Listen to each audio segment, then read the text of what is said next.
Yes. Good afternoon and welcome to Maloney Field. Today we are celebrating the seniors for San Francisco State, and today they will be receiving jerseys for all of their work as players for San Francisco State. And as you can see, to the right of home plate, there are numbers that are the numbers of the seniors that are graduating this year. They will those seniors will be retiring as they graduate. He's accompanied by his dad David, his brother Ken, and his girlfriend Candace. Kyle Smith.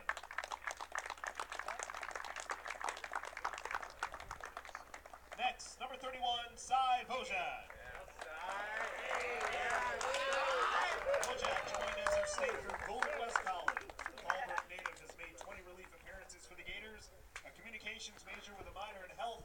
The redshirt senior is accompanied by his dad, Cy, sister Brittany and her boyfriend Andy, and his aunt Sue and Uncle Woody. Cy Bojak.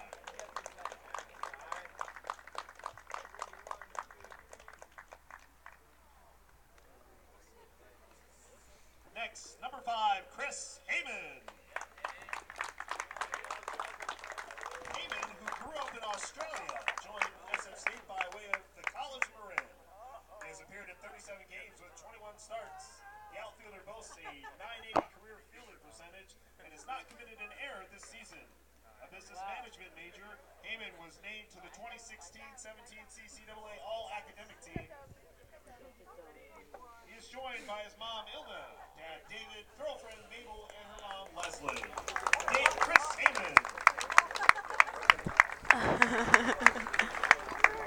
He wants to go with Dobby. No, no, no.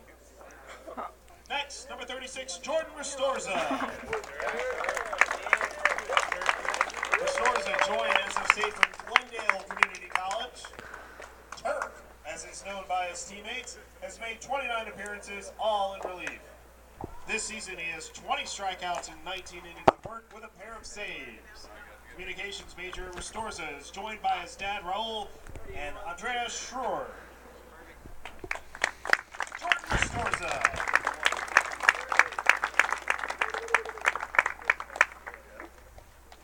Next, number 6, Johnny Juarez. Juarez joined SF State from Mount San Antonio College. The catcher has appeared in 55 games over the past 2 seasons and posted a .252 batting average. A leader of the team and a civil engineering major in the classroom, Juarez is accompanied by his dad John, his mom Sonoma Army, sister Jillian, sister Josephine, his girlfriend Nicole, and son Johnny Peter. Johnny Juarez.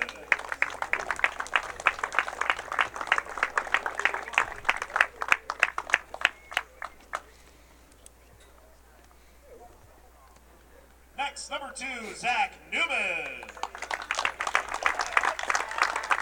Bama, as he's known, in reference to his Huntsville, Alabama roots. Newman joined SF State from Marion Military Institute. He has appeared in 67 games with 48 starts for the Gators, for which time he's posted a .261 career batting average. He is also an active member of SF State's chapter of the Fellowship of Christian Athletes.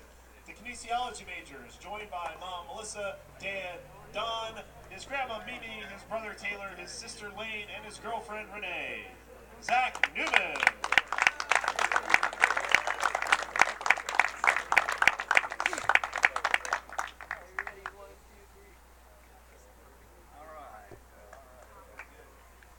Next, number 10, Jordan Abernathy. Abernathy joined SF State from Rio Hondo Community College. He has posted a .253 batting average with 5 home runs over the past 2 seasons. A member of the 2016-17 CCAA All-Academic team, Abernathy is studying communications.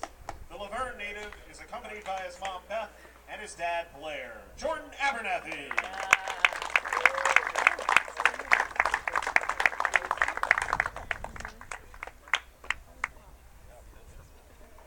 Next, number 38, Brett Elgin. Elgin transferred to SF State from Cosumnes River College. And 3 seasons for the Gators, he has pitched 49 innings and 41 relief appearances with a win and a save. Elgin will graduate with a degree in business administration and marketing, and this summer is set to coach a summer team in Virginia. The Rancho Murrieta native is joined by his mom Carol, his dad Denny, and his grandpa Ray. Brett Elgin.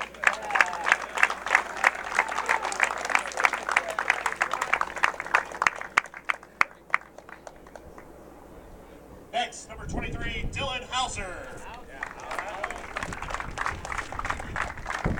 Hauser transferred to San Francisco State from Fresno State and has played 3 seasons for the Purple and Gold. In 40 appearances and 34 starts over the last 3 seasons, Hauser has posted a 4.11 ERA. He was named Gator of the Week for the week of March 26th through April 1st. The Santa Cruz native will graduate with a degree in business administration marketing and is accompanied by his mom Nancy, dad Brian, and his girlfriend Jen. Dylan Hauser.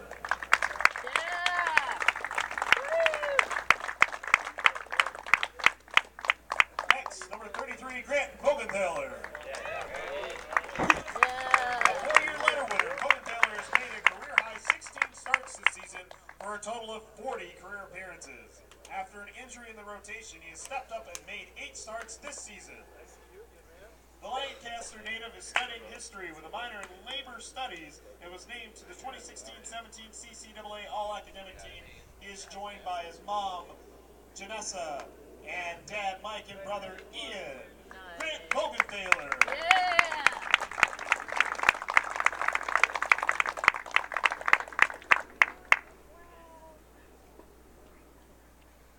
Number 32, Matthew Hernandez.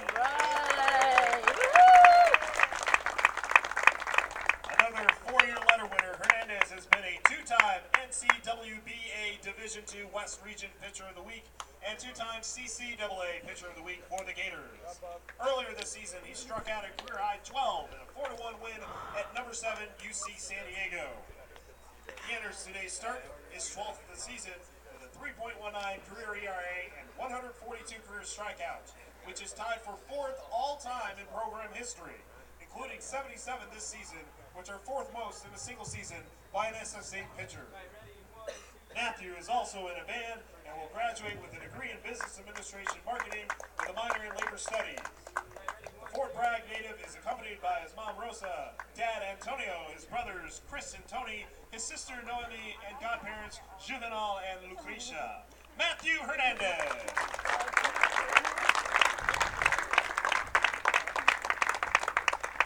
Last but not least is Tommy Derry. Derry has served as the first base coach for the Gators.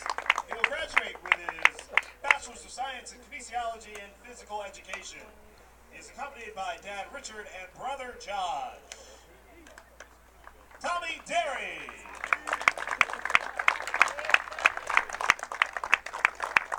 Let's give a big round of applause to all of the Gator seniors who will be playing their last home game. Thank you. Thank This you. afternoon.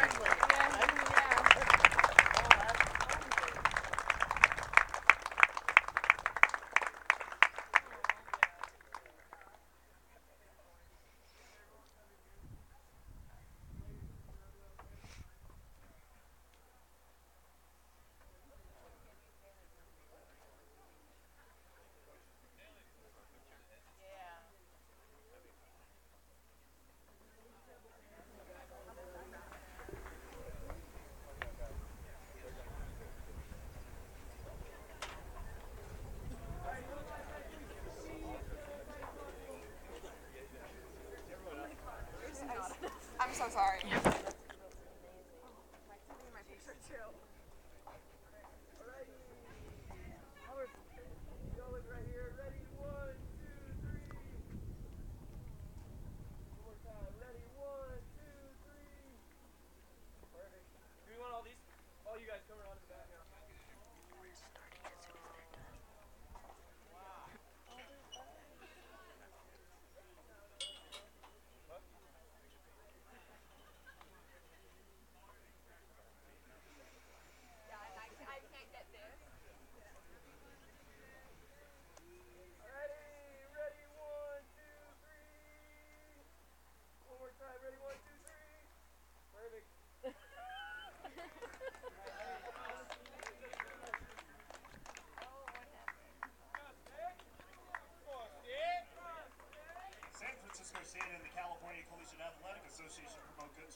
profanity, racial or sexist comments, or other intimidating actions directed at officials, student athletes, coaches, or team representatives will not be tolerated and are grounds for removal from the side of competition. Thank you.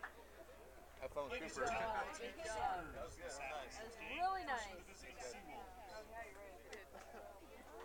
Leading off and playing center field number 1, Bryce Nagata.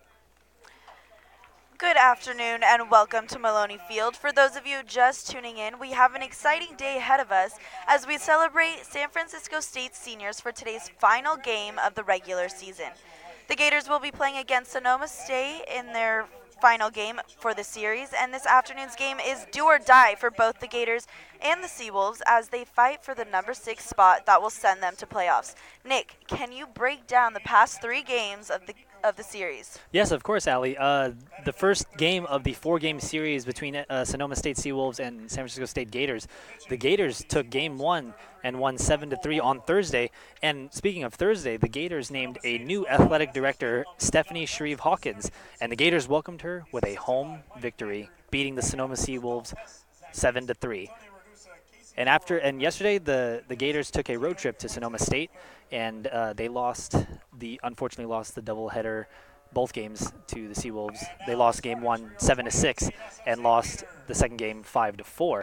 And for Sonoma State, the outfielder Zach Gardino doubled to left field to walk it off and complete the doubleheader sweep, beating the Gators 7-6 in game 1. And today is, as Allie said, do or die, but it is all or nothing here for the Gators and the Seawolves as they fight for the number 6 spot, as they hold a tied record right now at 22-21 in overall CCAA conference play, and this will be the deciding factor on whether or not the Gators will advance to the playoffs or not. I think this game is going to come down to 2 things, Nick. It's going to come down to tenacity, and it's going to come down to heart. So today we're going to get to see which team has what it takes and which team really wants to get to playoffs and continue their season. By Eric Vasquez, Carter Gambrell, Tommy Terry, and Wes Howell.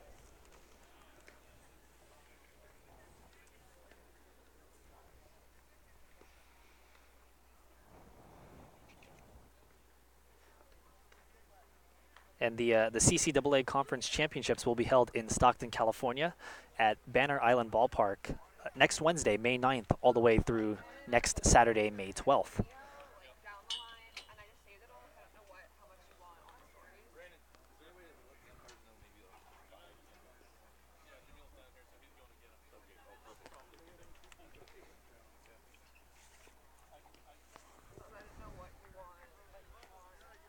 I think I had that in my email to them too.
us on Facebook and follow us on Twitter and Instagram at sfstate_Gators and at SF State Baseball. For more in-depth coverage, visit sfstategators.com.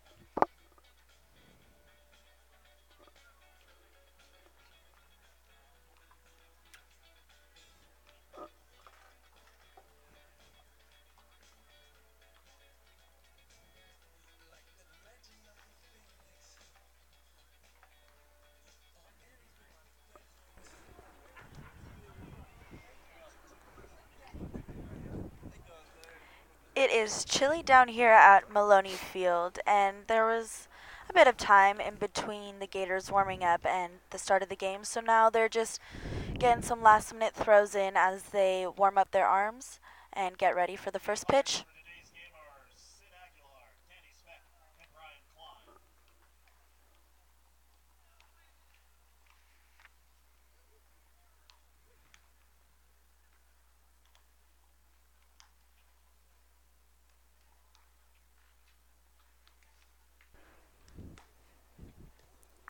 Allie, what do you think will be one of the contributing factors to the Gators' win to secure a victory here at Maloney Field on the Ooh. final game of the season? That's a good question, Nick. I think that they're going to have to stay focused and really try to capitalize on every single opportunity that they have when they're at bat. You know, making sure that they're not going down, watching, go down. If they're going to go down, make sure they go down swinging. And just when they're on base, being as aggressive as they can, being smart, and playing smart defensively, constantly being aware of the situation, how many outs, runners on base, and also who's up to bat. You got to know your opponents and what their strengths and weaknesses are. So I think Absolutely. the Gators just really need to focus and do what they do best because they've proved that they can do well and that they can succeed. They proved that to us from the start of their season to now. So I think they have what it takes to get to playoffs. It's just going to take some focus for sure. Absolutely, I agree. It's going to be a great game for both the Gators and Sonoma State, hoping for a Gators home victory here. I hope so. They've definitely made the past few weeks of their season exciting They for have. fans because the standings have been all over the place, up and down. They have, yeah. Since Thursday when they beat the Seawolves in Game 1, they were actually tied for fourth in CCAA overall standings. And now losing the doubleheader, unfortunately, to the Seawolves, they now are tied for sixth with the Seawolves in CCAA play with 22 wins and 21 losses.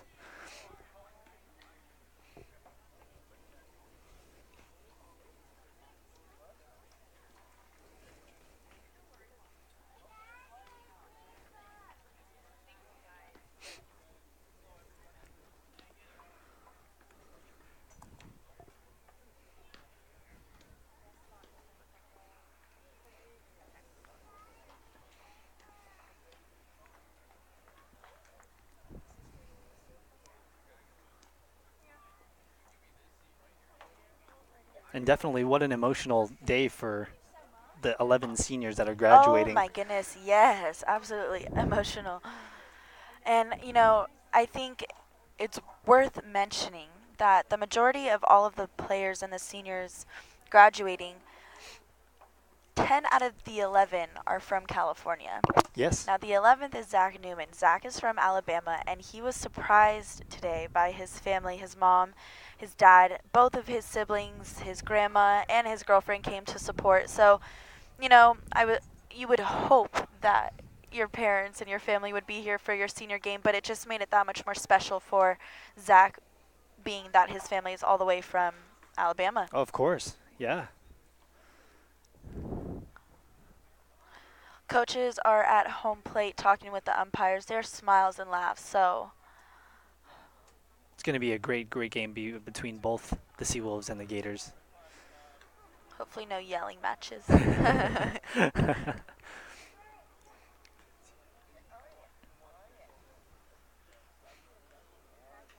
And as we mentioned earlier, there are numbers of the retiring seniors that are graduating this season from SF State.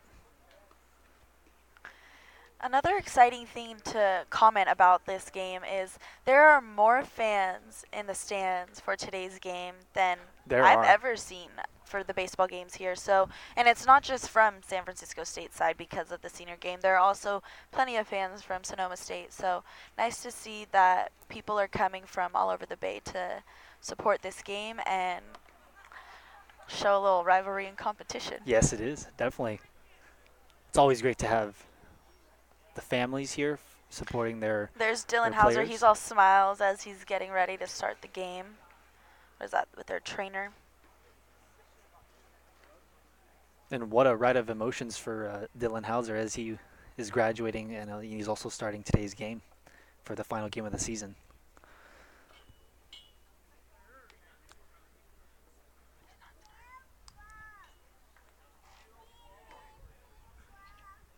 Scratch that. It's actually Matthew Hernandez who is starting today's game for the Gators. Hernandez also being one of the seniors that is graduating this year. Hernandez also had a big turnout for his family come in today. He has his parents, his siblings, his godparents, and I didn't even realize his little brother is the ball boy, is the I bat know, boy that for was the so team. cute. So that was cute seeing him going up. He was all excited.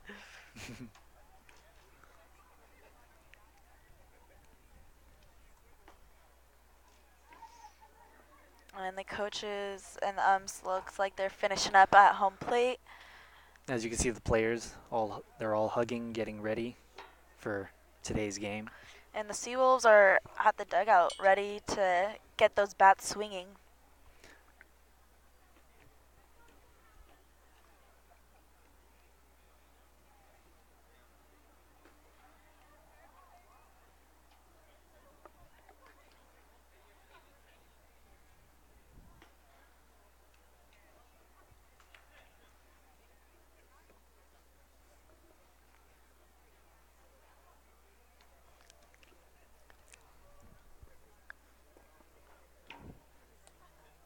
And the umpires and the coaches are still at home plate.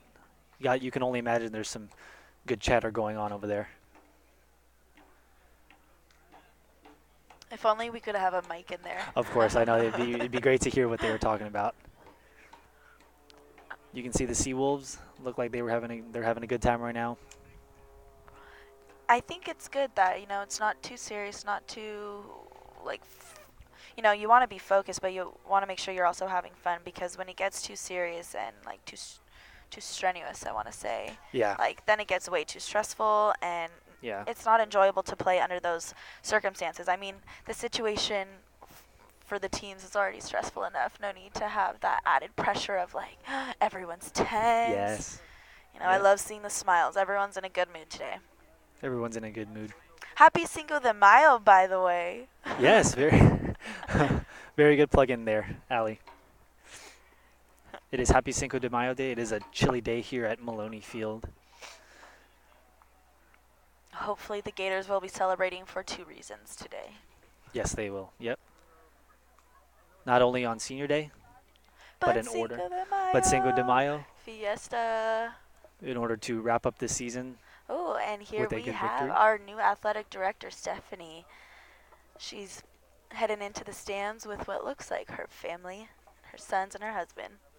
It's awesome that our new athletic director is already here and showing her support. She was here for the first game of the series and is back for the final game of the series. She's here on the weekends putting in the time. And how awesome is it that we have a woman as our athletic director? I think it's new. Yeah. And it's progressive and it's really inspiring. It's amazing to see, and it's going to be wonderful to see the things that she does for SF State athletics.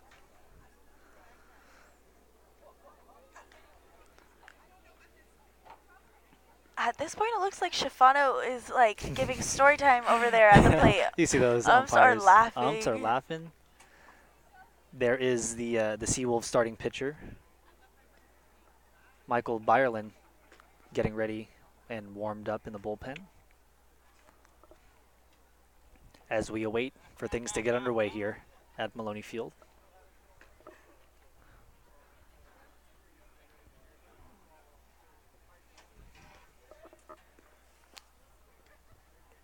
And I think another important thing to point out, Ali, is the I think one of the contributing things that will or one of the things that will contribute to the Gators' home victory to secure their spot in the playoffs is for them to be able to be patient at home at the plate and to be able to milk as much pitches out of the pitcher, Oh, out of the most at bat. definitely. Get as many pitches out of him as possible and get that pitcher change in, because last game that we covered, Hmm. there were tons of pitcher changes Oh and the yes, Gators were in their head. So if they're able to do that again today, then I think a victory is definitely in their future. definitely, yeah. And one player that we wanted to point out is Jack Harris, who was named the Gator of the Week for the week of April 23rd. He actually drew 3 walks during that week, so he's been very patient at home plate. And I know he's a power hitter because for the week of April 23rd, he was batting with a batting average of .471.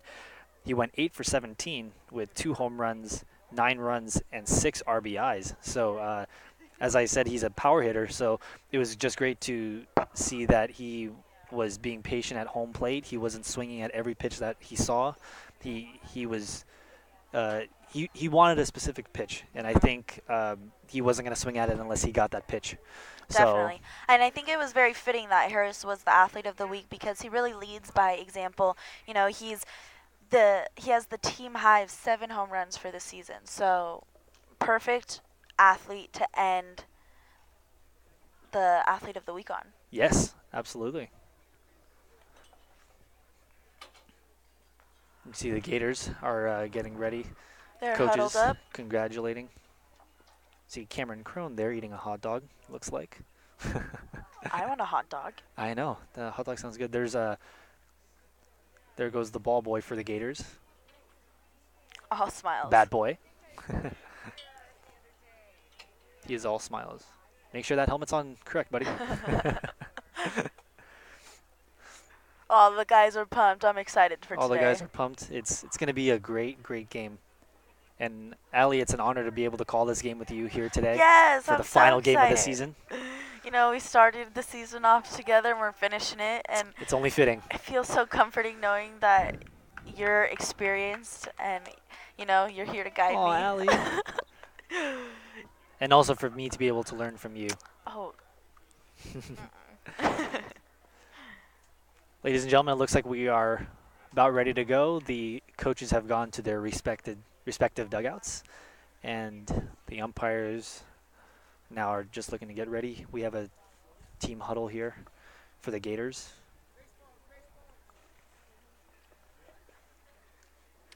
And Johnny Juarez is back again. The last time that we were Yes. here, he was injured, so good to see that he will be back behind the plate. It'll be entertaining to watch how he defends. It'll be great to see him perform. He's a very great defensive catcher. So it'll be great to see him back in the lineup.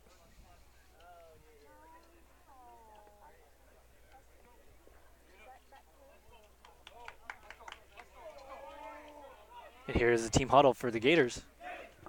And the Gators are taking the field. This afternoon, we're going to be having number 32, Matthew Hernandez, pitching for the Gators with Johnny Juarez, number 6, behind the plate. On first base, we're going to have Trevor Rogers, number 39. At second base, number 4, Jackson Critch. At shortstop, number 14, Brady Dorn. At third base, number 20, Anton Self. And in right field, we have Jordan Abernathy, number 10. Center field, number 11, Jack Harris, our athlete of the week. And lastly, left field, Harley Lopez at number 8. Harley Lopez has been a huge impact player for the Gators. And, he's only a junior, so he still has 1 full season left to make an impact and make his mark here at State. Yes, he does.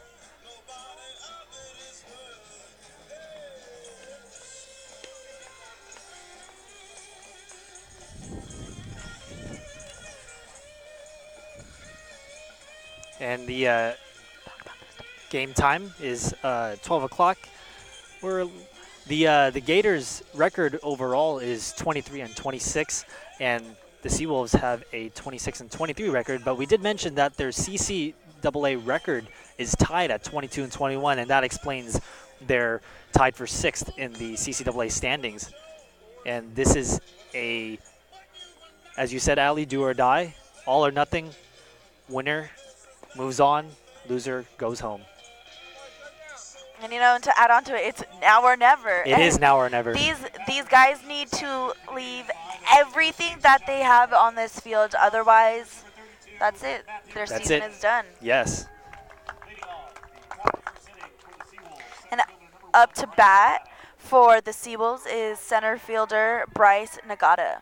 And Bryce Nagata was actually named the Seawolf Athlete of the Week for the week of April 16th.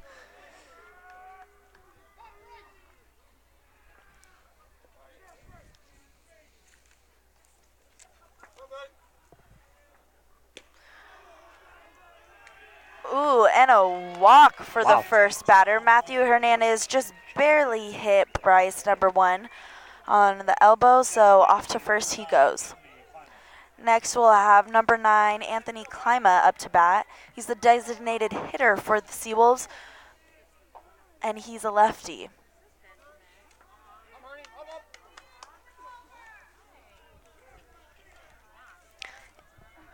Anthony's squaring up to the plate as Matthew Hernandez winds up and throws back to first. Just wants to Not able to pick that runner. check up but on Nagata. Number 9, Anthony Klima, is the outfielder for the Seawolves. The 5'11", 185-pounder, a junior at Sonoma State, originally from Benicia, California.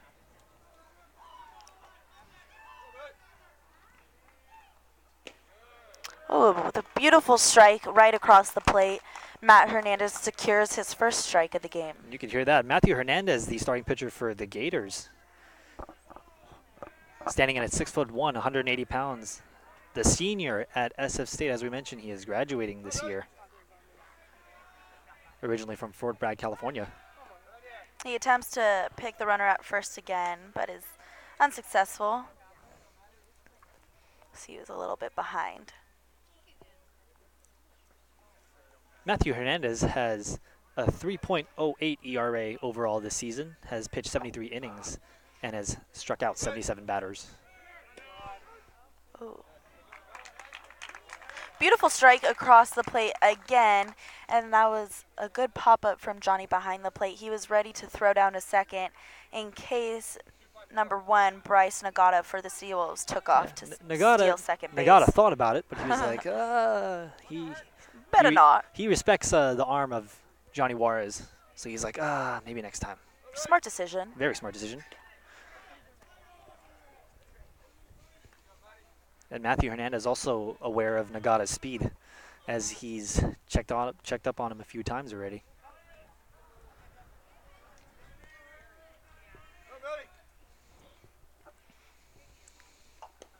Ooh.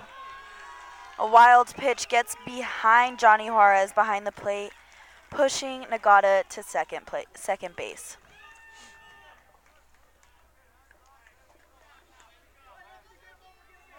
And now, unfortunately, after that wild pitch, that gets rid of the double play. It gets rid of the double play factor, however, it puts him in a more dangerous scoring opportunity in case Anthony, in the event that Anthony does get a good hit off Yes, Matt. yes. So we'll see what happens right now. Only the second batter up to bat in the top of the first. Hernandez checks it on Looks back. Nagata. Oh, and he throws. Close, but not quite. The runner is safe at second base. And you can still see he is aware of Nagata's speed. Just wants to make sure he's not going to steal third. We are here in the Maloney Field, the top of the first, with Nagata at second with no outs. Ooh. That was a good dig from Johnny Juarez behind the plate. Very good block. On deck for the Seawolves, is Zach Gardino, the outfielder. As we mentioned earlier, Zach Gardino was a contributing factor in Game 1 for the Seawolves as he walked off and gave the Seawolves the victory.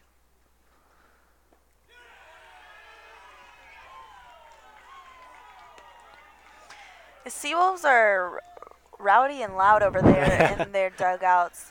So, you know, that's another way that teams can get ahead is just by Yes. being Yeah. loud and getting inside the other team's head.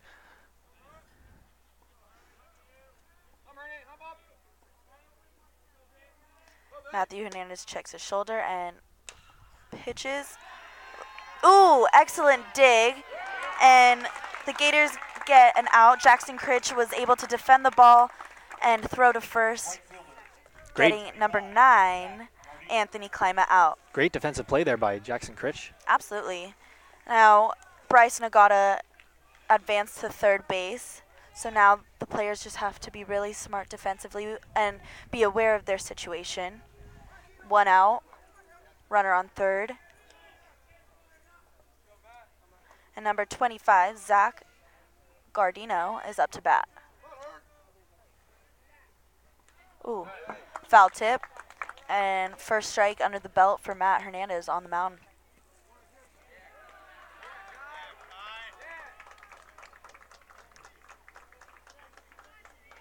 Great hustle there by Kyler Crone.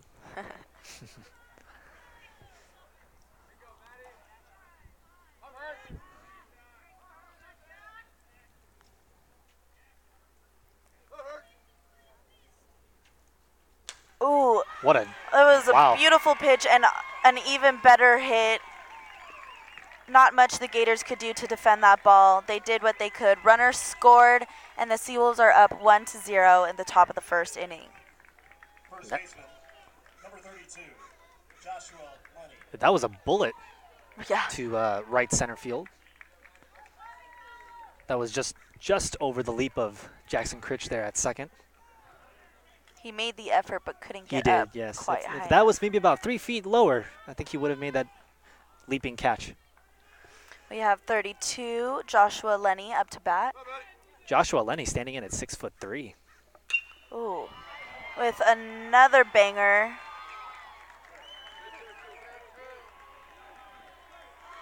Ooh, that was a rough slide there at third. Harley Lopez defended that ball, and while he was able to get a quick release to his cutoff at shortstop, it was not fast enough, and the Seawolves now have runners on first and third base, putting them in a really dangerous situation to score. Now batting is number 26, Mitch West, the outfielder, standing in at 6 foot, 180 pounds. He's a senior at Sonoma State, originally from Santa Rosa, California, and previously attended Santa Rosa Junior College.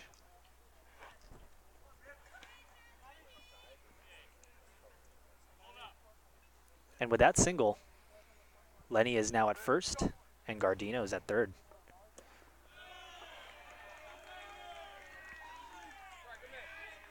And now, Allie, this is a very dire situation here for Hernandez. He must get out of this inning and limit the damage to 1.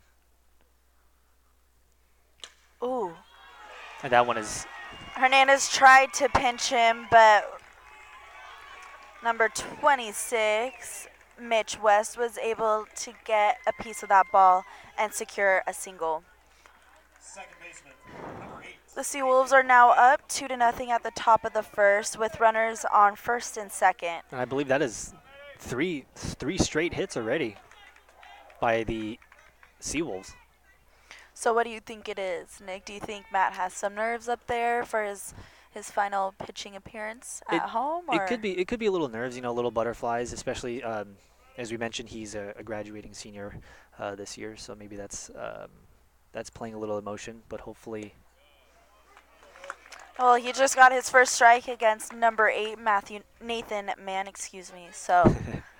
Well, hopefully with Hernandez, he settles down after this inning, and hopefully he limits the damage here.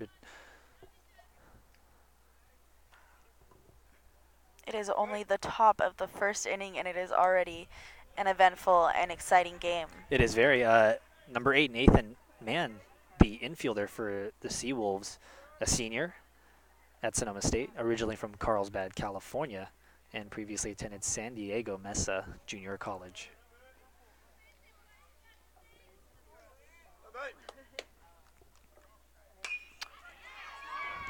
Nathan got a pop-up and was right to right field. What a catch there by Jordan Abernathy, Shortstop, number 2, Grayson the right fielder.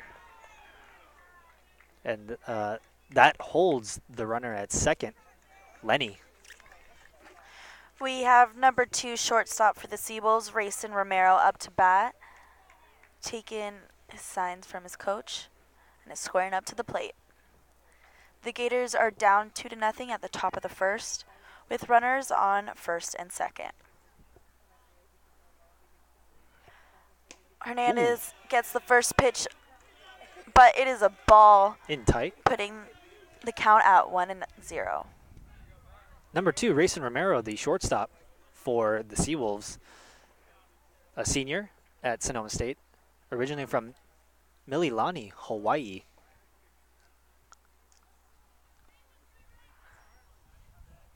Hernandez looks focused as he's waiting for his sign, deciding which pitch. Oh, another ball.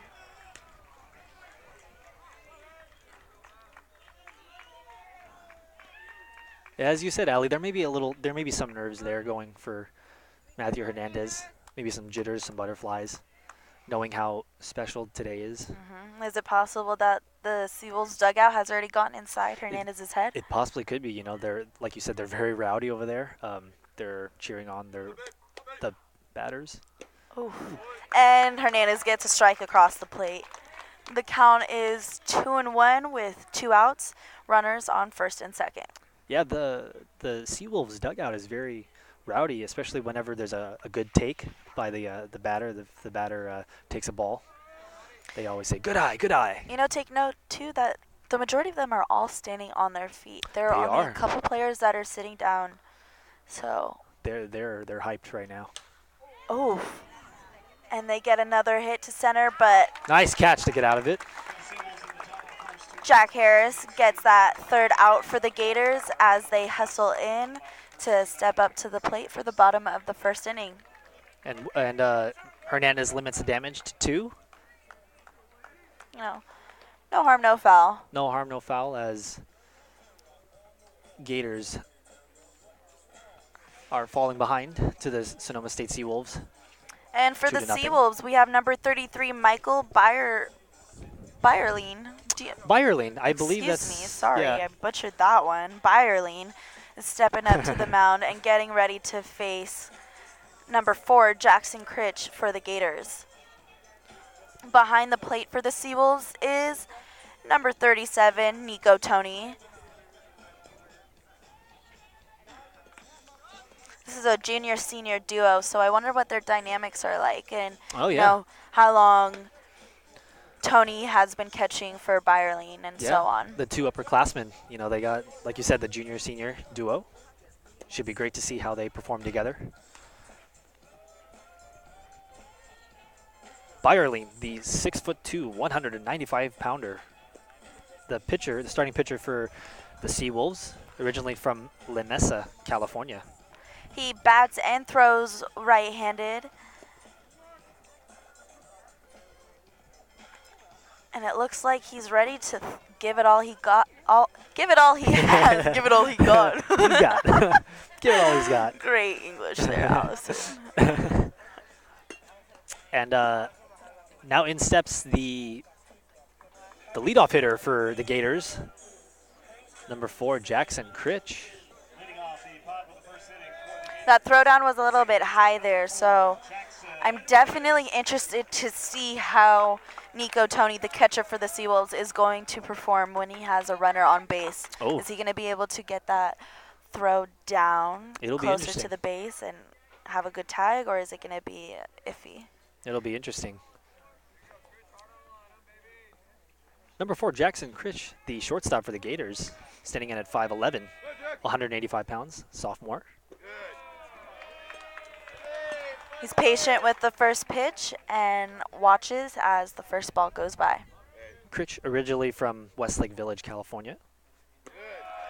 And patience again as he watches the second ball go just right across his eyes. And this is what we were talking about, Allie, the patience at the plate, you know, to be able to. That one was just in there for a And strike. Michael gets his first strike across the plate for the game. Critch stands in with a 361 batting average. Third ball goes across the plate. Count is 3-1. We need patience and discipline from Jackson Critch And that's exactly what in the box. Oh, Nice. and Very perfect. good. Jackson Critch goes to first base as number 13, Kyle Smith, approaches the plate.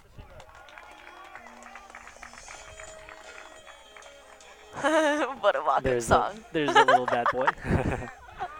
I love it. You think the Gators heard us, Allie, when they were saying that they need to be patient at the home plate? Because I mean, that was great. Maybe that was perfect. That was perfect. You know, they're We could not had- have planned that. Critch had a great eye there, leading off for the Gators.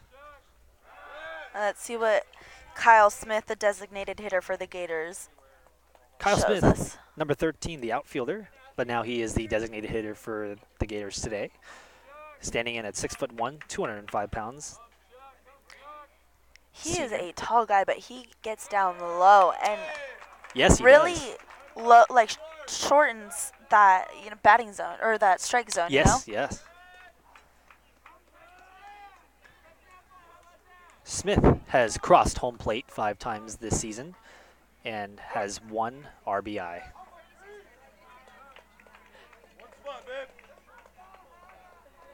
Smith previously is from Santa Maria, California. There it is again, and Ooh. the catcher for the Seawolves. Nico Tony is already heading up to the mound to have a few words with Michael. I don't think he likes what he's seeing from. Not at all. He Look doesn't at like it. what he's seeing from Byerline. He looks pissed. But that's just a sign of a good leader. He's not wasting any time. He's taking initiative, talking to his pitcher, sorting things out.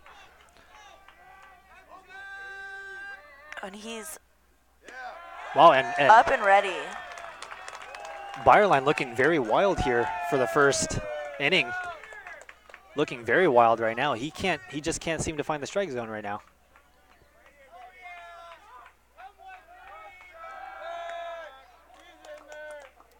Michael attempts to get Jackson out at first, but is just a little too slow. Just a little too slow. Krish in there. Oh, And again.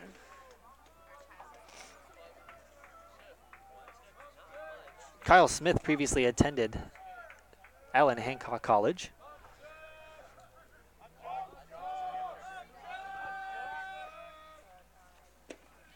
Ooh.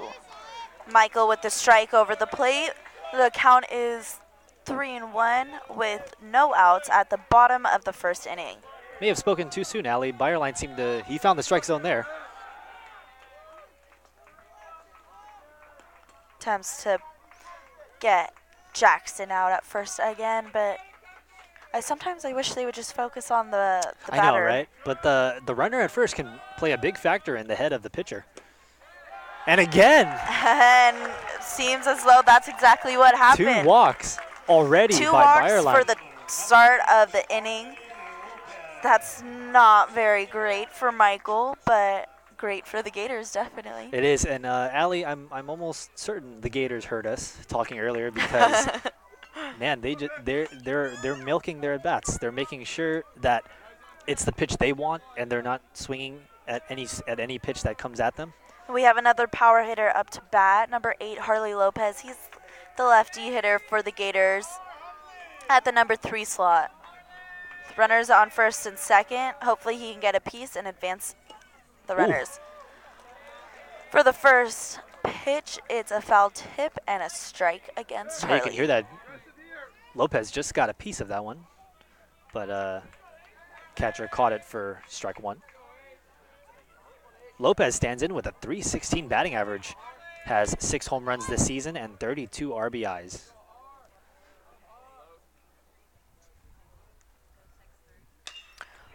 And Oh, right off the first baseman.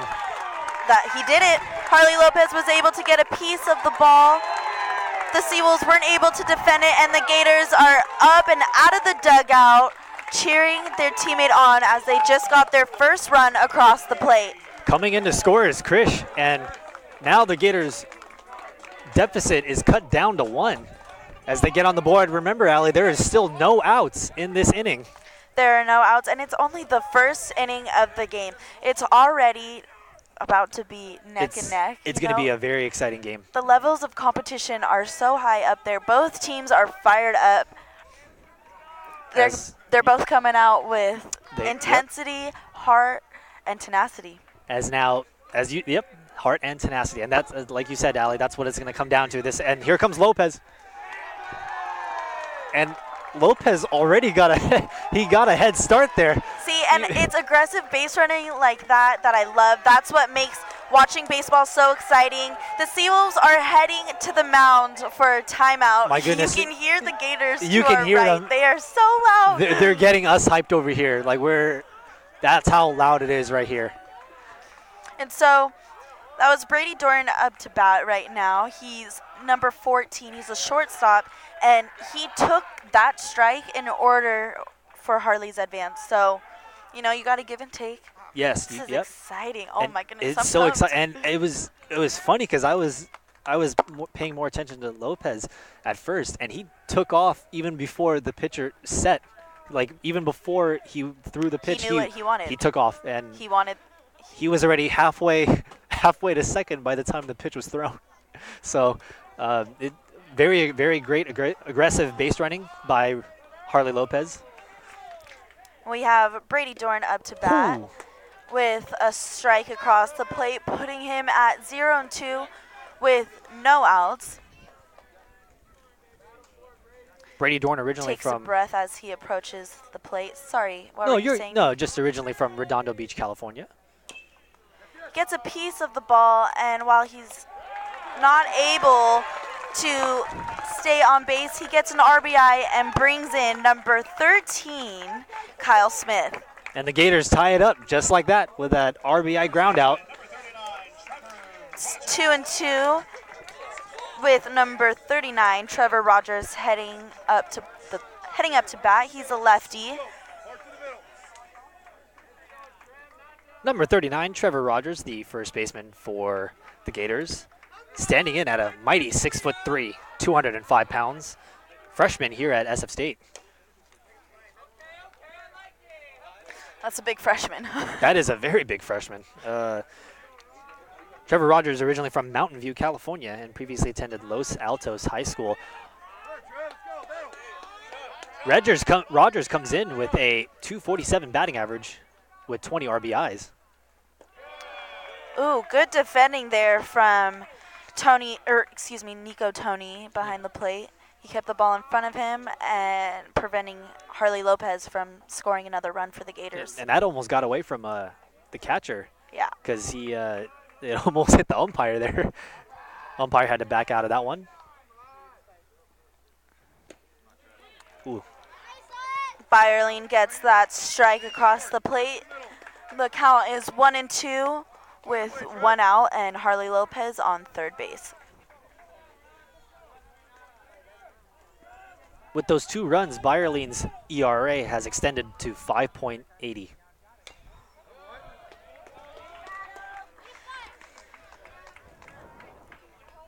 Trevor's up to bat, and he is battling. The count is still 1-2, and he just got a foul ball. On deck for the Gators is the mighty Jack Harris. And Michael Byerline gets his first strikeout of the game under his belt as Trevor heads to the dugout. We have number 11, Jack Harris, up to bat. Jack has been an impact player for the Gators, so hopefully he can make another big move and bring Harley Lopez home for their third run. Yes, of course. Harris. Ooh. The monster first swing. Well, I'm It's not a even foul sure where that ball. went, but it went foul. It went somewhere. Jack Harris standing in with a 294 batting average. And as you said, Ali, he leads the Gators with 7 home runs this season. Ooh. That was a good eye. He thought about really Good swinging eye there hard at that one, but he Good held eye there back. by Jack Harris. Again, patience. Harris, the 6'1" sophomore, originally from Watsonville, California. Another good eye. Another The great count eye there. is 2-1 with 2 outs, runners on third. On deck for the Gators would be Jordan Abernathy, the right fielder. Ooh. Again, It looked like Byerline was trying a little bit too hard with that pitch. He was trying to get that strike, but instead got a ball. Byerline already has 20 pitches in this inning. You know, and we talked about that, about how the Gators want to try and get as many pitches out of him as possible. Yes. Oh, Yep. Ooh. that was a close call, but runner is out at first, and it is now about to be the top of the second inning. The score is 2-2 as the Gators came back from being down 2-0 at the top. Just from that first inning, Allie, I can tell already that this is going to be an amazing game. Oh, absolutely. I have no doubts in my mind. And I think it's going to be a seesaw battle between who wants it more. Who wants it more bad? Who I wants love it more it, though. badly? The Gators or the Seawolves? Why would anyone watch reality TV when you could watch a sports game of course. like this? Like what? Like This is where why the is that even real an option? storytelling Yes, is. this is the storytelling right here. This is already a great story here. The Gators are on the field and in position and warming up. There was a lot of hustle initially, like as soon as that first inning was over, they were ready to go and on the field. Matthew Hernandez goes out for his second inning of work here. And you can tell the pitch difference. Matthew Hernandez only had 13 pitches in the first inning, whereas Byerline had 21 pitches getting out of the inning. So he gave up 2 walks already to the Gators. So the Gators are really making the most out of their at-bats right now. Being very patient at at the this point, plate. it's so key and important that you capitalize on every single opportunity that you're given, whether it's an error that the other team makes or if it's just straight up like you have a great pitch and you have to swing at that. But there's no room for errors, no room for, bad throws or anything. It's so cutthroat at this point. Last game. For regular season, that is. Yes, it is. And Matthew Hernandez gets a strike over the plate for the first pitch of the second inning. Now batting is number 37, Nico Tony, the catcher. Oh. He takes a second strike. He didn't like And that one. yeah, and Nico did not like that at all. You could see on that at bat, he kind of turned away, thought that pitch was a little inside, but umpire was like, nope, I think that one was a strike, Nico. He had a really good defensive first inning, but Yes, he did. offensive, we'll see. Ooh, Yes, he did. He was patient and watched that one. It was above his head. Tony comes in with a 259 batting average, originally from Elk Grove, California, the senior for Sonoma State. And Oh! that's it. Strike 3. And Ooh, Tony. there's some words at the plate. that was a see you later alligator right there. Grab some pie, me. That was grabs, and Tony did not like that call at all. Still having some words. He was pointing right at the umpire. However, Matthew Hernandez is moving on to the next matter at hand. Number 21, Dan Dealey is up to bat. He's the third baseman for the Seawolves. Ooh. And he did not Wow. wait to swing. He took the first pitch that came his way and got a single. Oh, and Lopez. Excuse me. secures a double. Lopez overran that ball there. It went under his glove actually. Johnny As, Juarez is calling a timeout and meeting with Matthew. I wonder if that will go down as a double or if it will be ruled a single and an error there on Lopez. Center fielder, number Oh, we have a So we replay. replay. So it looks like it went under his glove actually. He may have paid too much attention there to he may have paid too much attention there to Dealey. Thought he was going to advance, so he under pressure kind of overran the ball there. Now batting is at the top of the lineup now. Number 1, Bryce Nagata.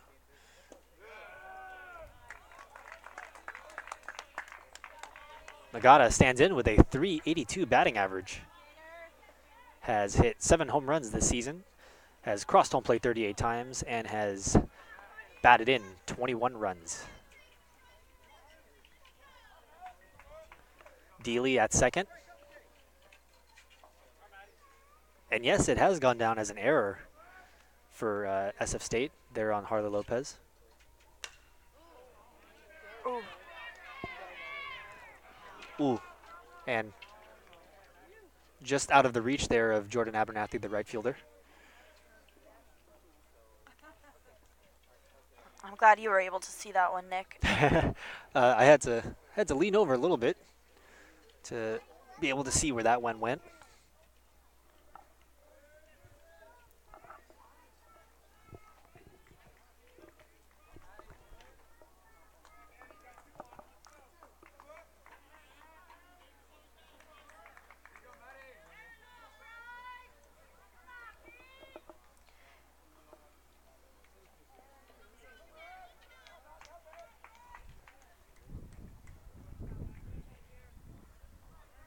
Count is 0-2 to Nagata.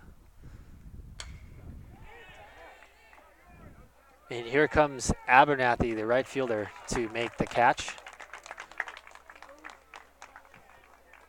designated hitter, number 9, Anthony Klima.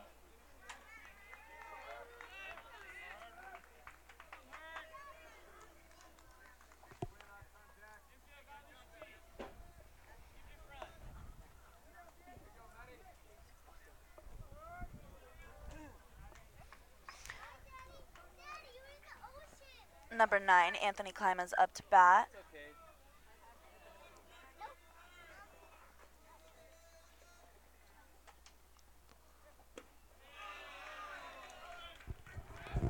They're happy about that ball over there in the other dugout.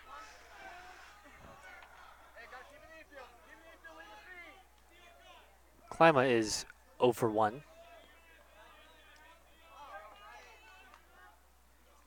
With Matthew Dealey at Hernandez second. is squaring up and oof, beautiful Ooh. pitch, but it is not enough to get a strike. What puts him at 2-0 right now. Ooh. Shortstop Brady Dorn is at the mound talking to Matthew. Wants to calm him down just in case Hernandez is still feeling those nerves a bit. Oh, and he's back again.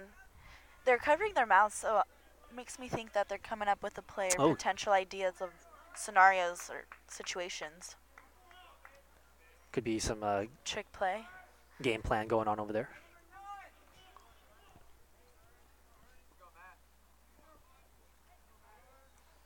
Klima standing in with a .270 batting average.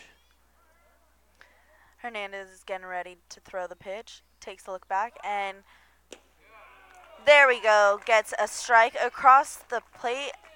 This count is 2-1, and there are 2 outs. Very good pitch there by Hernandez.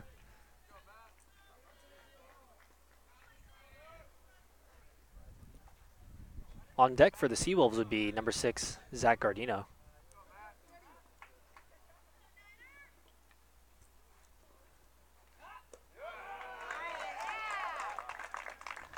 Another strike across the plate for Hernandez. And looking beyond at the runner on second, Dan Deely is taking a huge lead off, being aggressive on the bases as they have 2 outs. Because if there's a hit, you gotta go. He's got to, yep, he's got to be ready on the fly. As he was right there. Oh, and again.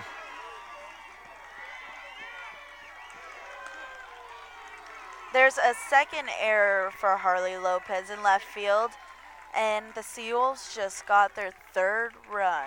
And that can't feel good for Harley Lopez at all. Right fielder, You can hear 25, Zach Gardino. the shrugs and the groans coming from behind us in the stands.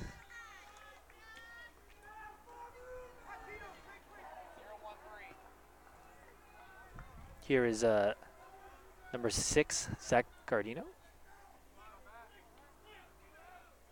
wearing number 25 today.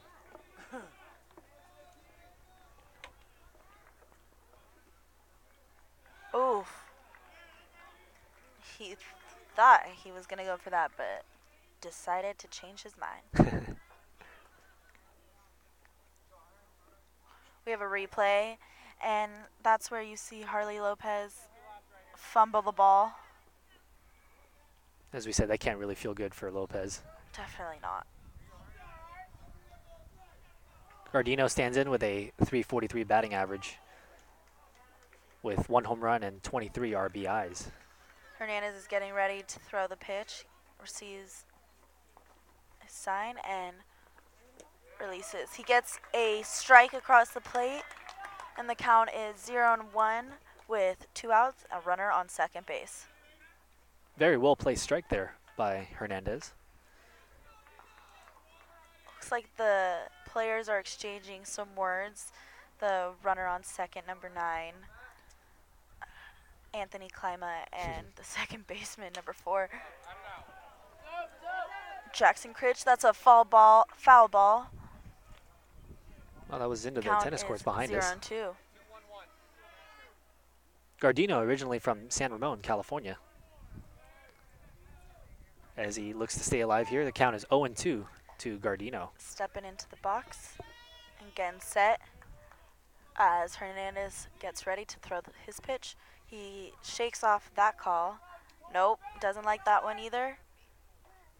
All right, he's getting set. Juarez goes, let's try this one again, okay?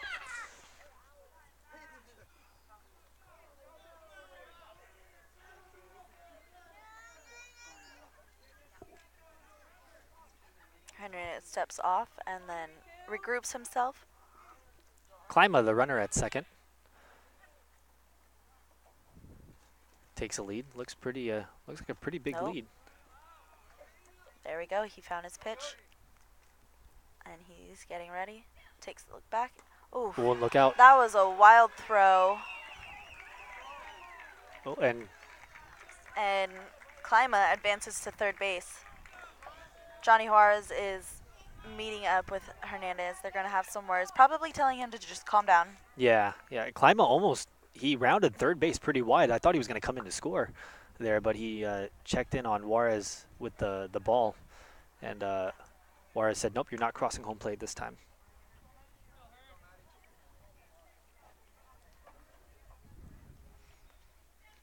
So Hernandez definitely feeling some jitters out there. That one was a wild pitch way outside. We have a High. replay coming up. Yeah, and that was you could definitely see on that was way outside and high. And A foul ball. Gardino fouls that one. He's really battling up there as it's 1-2, and that's his second foul ball. On deck for the Seawolves after Gardino would be number 32, Joshua Lenny, with now Klima at third. Ooh, Oh! beautiful strike, and Matthew Hernandez closes out the inning for the Gators. The score is 3-2. They only let they only let 1 run in. So, what do you think the Gators need to do now at the bottom of the second inning? I mean, for one, it would just be to tie it up and hopefully get the take the lead. Uh, but if anything, keep the game close. Especially with Hernandez, you got to be able to keep the game at a good amount. Can't let the game get out of hand too much. So And we have number 10, Jordan Abernathy, who's going to be leading off for the Gators. So, what do you think the upcoming batters, Jordan Abernathy, Johnny Juarez, and Anton Self, need to do? I mean, other than being patient and, making contact with the ball, what do you think is going through their heads? What do you think they're trying to prepare themselves with mentally in order to go into this inning since they're down 3-2? I think it's just to have at the same time have fun. Not let the situation or the not let the situation get out of hand. Knowing that it's senior night or senior day, and knowing that this game could lead them to the playoffs. So there is definitely some nerves there, especially with the amount of how much this day means to them. So they have to be able to not let that get to their head, and to be able to just have fun and play the game of baseball. And For sure. other than the obvious offense, defense, and making the most out of their at bats. We have number 10, Jordan Abernathy, the right fielder for the Gators, is up to bat.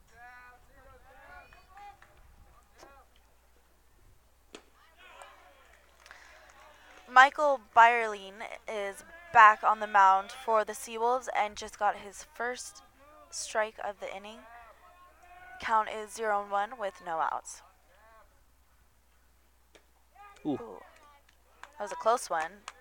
Tight and Getting tight. inside. Abernathy stands in with a 240 batting average with 2 home runs and 15 RBIs this season, originally from Laverne, California. Got a Wow. piece of it, and the ball goes foul behind all the fans into the bushes. Another one bites the dust. Another one. Another one bites the dust indeed. I wonder how many balls they go through a season. How many foul balls? I would assume I would lot. assume there's like a lot of balls back there. Stay updated with Gator Sports at SF State _Gators and stay updated with SF State Baseball at SF State Baseball for this season and next season. Uh-oh. You can also keep up with the Gators at #ChompCity and #SF State Athletics. Ooh, there's some words being exchanged at home plate. And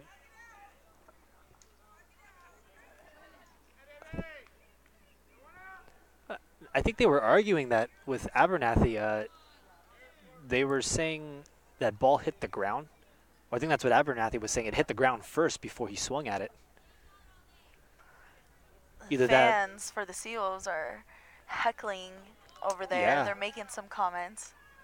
And They're Tony. trying to move on with this. Yeah, and Tony Schifano better be careful. He can get ejected from the game if he argues this any further.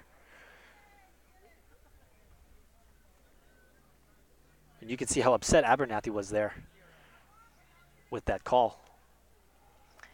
It's only the second inning, and it is already super intense. A close game for sure. Tony still, Coach Schifano still arguing there with the home plate umpire.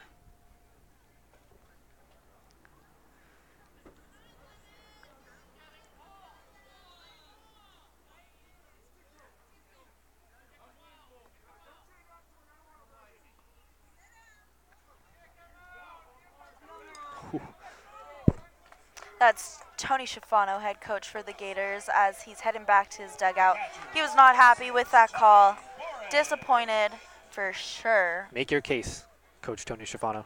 Make But your I mean, case. that's what head coaches and managers are supposed to do. They're supposed to stand up for their players and fight for the right calls to be made. Ooh, strike across the plate for Johnny Juarez as his first pitch at bat. Johnny Juarez stands in with a 250 batting average, originally from Glendora, California. Good eye, as that one's in the dirt. Juarez has 9 RBIs and 10 runs this season. Previously attended Mount San Antonio College. Oof. Johnny was a little bit too ahead of that one. Mark to the middle, babe. Come on, Johnny.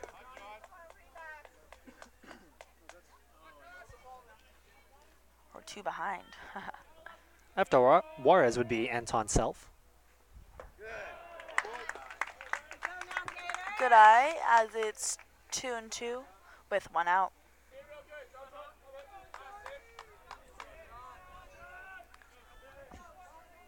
Byerline is getting ready to pitch. Ooh, as Johnny Juarez makes Oh, and he contact, had to- and while it was a gorgeous hit, number The third baseman, number 20, me. Anto. Number 26, Mitch West, gets the out for the Seawolves. And I thought with that hit, Allie, I thought at the crack of the bat, I thought that was at least a hit, an extra base hit for sure. I'd have to agree with you on that one. I thought it was going to be just over him. And Mitch West came in into that, but it looked like it was back farther, so he backpedaled, and I thought it was going to go farther back, but unfortunately made the catch. Anton Self is up to bat. First strike. Count is 0-1 with 2 outs. No Anton runners. Self.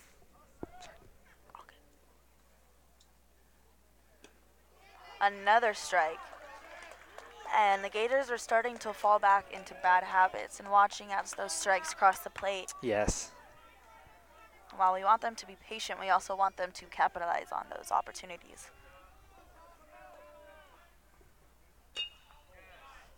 All right, now he's battling. Anton Self, the junior from SF State, from Antioch, California, and previously attended Los Medanos College.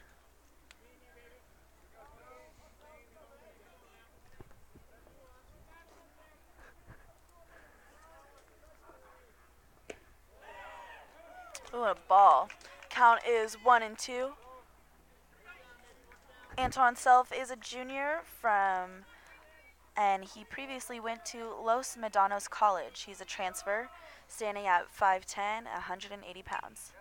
With another foul tip, he is really battling at that plate, which, you know, he's not ready to give up for that second inning.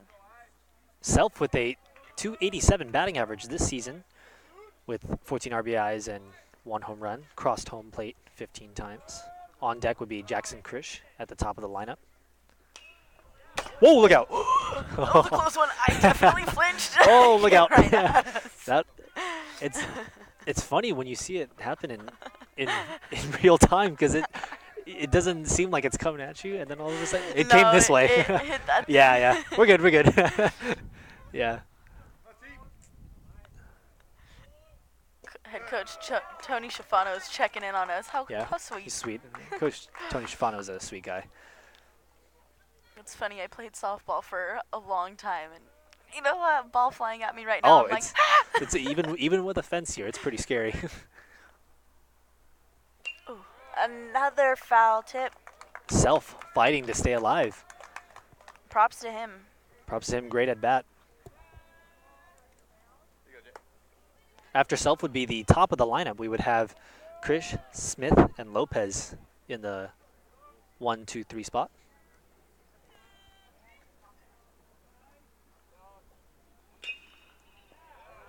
Another foul ball. Great at bat there by Self. Absolutely, and he's really, really getting these pitches out of Byerline, so he's doing his job. As long as he's making contact.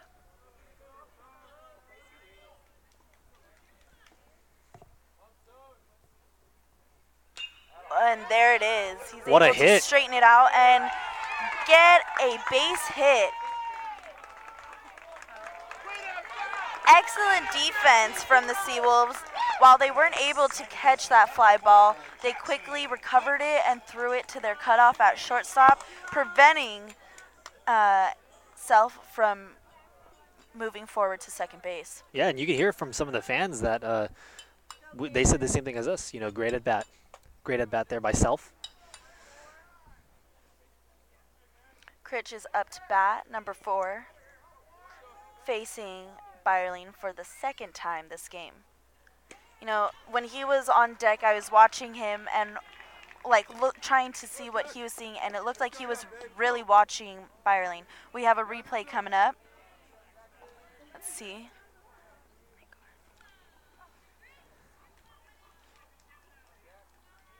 That one, there was a great hit there into left center field. Just held Self to a single. Those outfielders knew that there was no way that they were going to be able to catch that, so they positioned themselves well, in my opinion, to move forward. And pop up as a foul.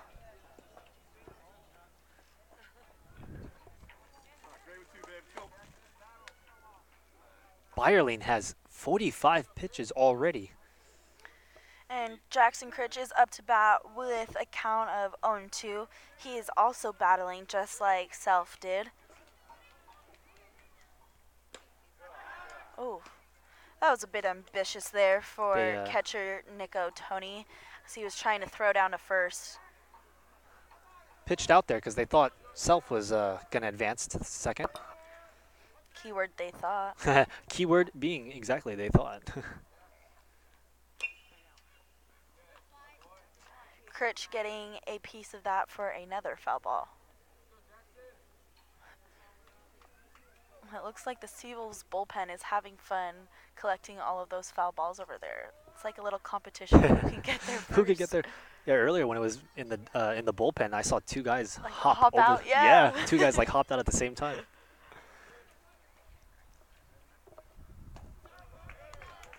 Byerling with another pitch, and the count is 2-2 with 2 outs. Runners on first. Good eye there by Krish.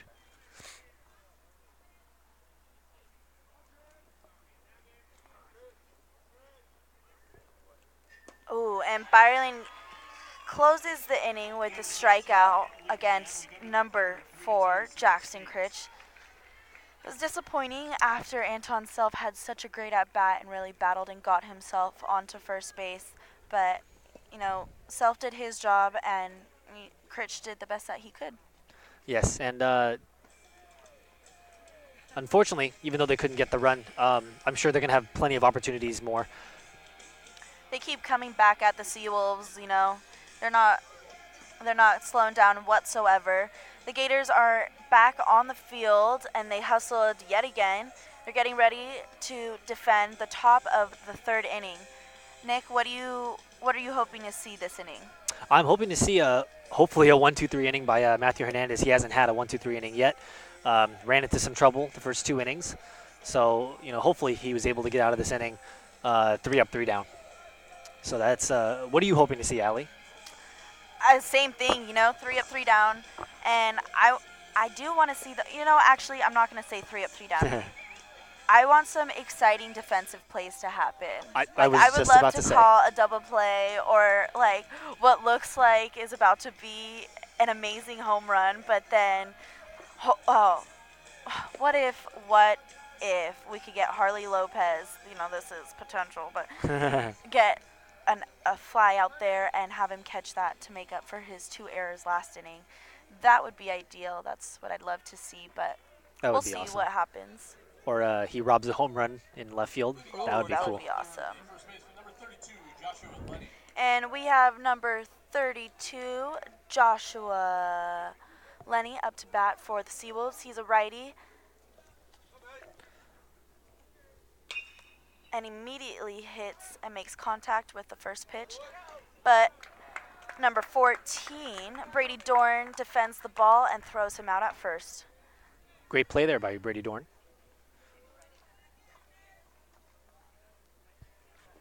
Really quickly, I'd like to give a shout out to the Becca students at San Francisco State and all of our friends and family that are watching, and all of the friends and family of the players that are playing today. Shout out to Vernon and Duncan and the whole crew that's inside. Yeah, shout out to Duncan and Nicole, who are directing and producing. Yes. Superstars. That's a ball for the first pitch. Count is 1-0. Excuse me, now it's 1-1 as Hernandez gets the first strike over the plate. Mitch West stands in with a .267 batting average, is 1 for 1 today. Ooh, another beautiful pitch across the plate, perfectly positioned.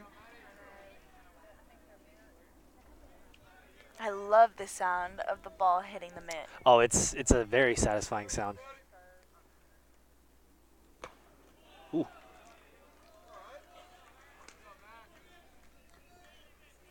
Mitch West, the righty from Santa Rosa, is a transfer from Santa Rosa Junior College. He's 6 feet tall, 180 pounds. Ooh, and Whew. that's it. 1, 2, 3. Like you called. There's the first out for the Gators. Yes, it is. And that was another see you later alligator right there.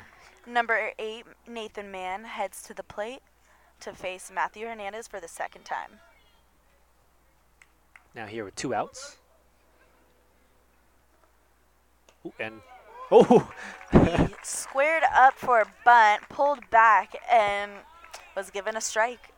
Nathan Mann was like very far from the plate there, far ahead from the plate. Ooh. That was a wild pitch in the dirt, but Johnny Juarez defended well and kept the ball in front of him.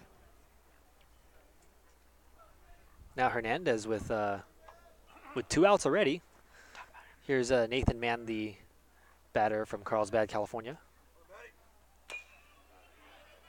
Gets a piece of it, and Anton Self throws him out. And Allie, we called it. It was a 1-2-3 inning there by That was Hernandez. that was all you, Nick. And it's great to see that 1-2-3 inning there by Matthew Hernandez, and I think the nerves have settled down a bit. Definitely. That was a really good second inning for number 20, Anton Self, for the Gators. He had a great at-bat and then got the closing out for the Gators for that second inning. So now this is time for the Seawolves to sharpen up. You know, I feel like they're loosening up on the reins. Mm-hmm. And even though they're up 3-2 right now, they still need to keep their defense tight. So do you think that they're going to be able to do so this inning, or are their lack of hits maybe a sign of their focus going down the drain? What do you think? Ooh, I mean, for the Seawolves, I think, like you said, they're loosening up on the reins a bit, and for the Gators, it's going to be, this is their chance again to at least tie it up, but more importantly, get ahead. So it'll be interesting to see how they plan this inning out, and hopefully they make the most out of their bats as they have been for the last 2 innings. And we have the heart of the lineup coming up right now. We have, for the Seawolves, number 33, Michael Byerling, back on the mound. How many pitches has he thrown today, Nick? He has thrown quite a bit. Right now, he's 1 pitch away from 50. Oh, wow. through only 2 innings. So We have Kyle Smith up to bat for the Gators as he watches the first strike go by. It's all right. Count is 0-1.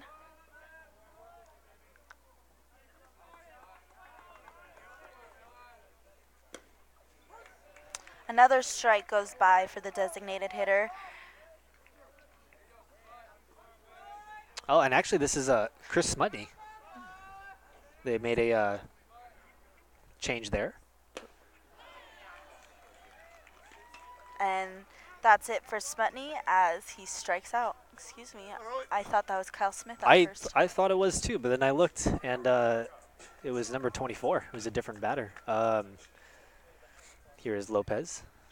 He's, sharing and giving advice to number 14, Brady Dorn, who's now on deck, telling him what Michael is up there throwing. So that's helpful. Hopefully, Lopez right here can redeem himself after, unfortunately, those 2 errors I would love in to see that. left field. He watches the first strike go by, and count is 0-1 with 1 out. As Ali said, Brady Dorn is on deck after Lopez.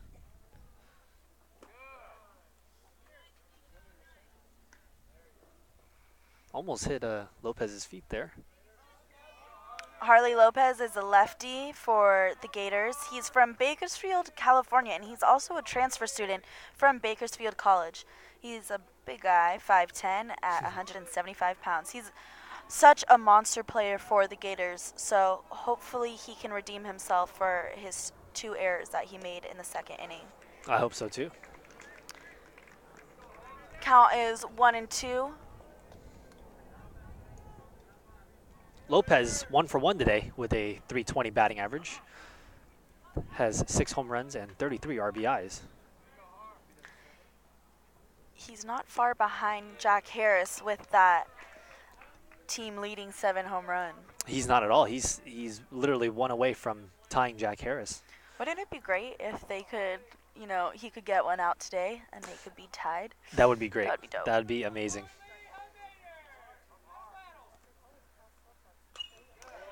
Wow. And Lopez is battling at the plate, gets a foul ball.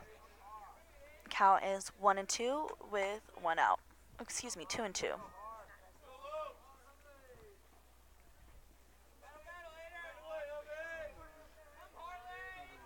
Lopez. Gets a piece of the ball, but unfortunately he is able to, number 32 was not able to defend that. That was Joshua Lenny, and he was thrown out at first.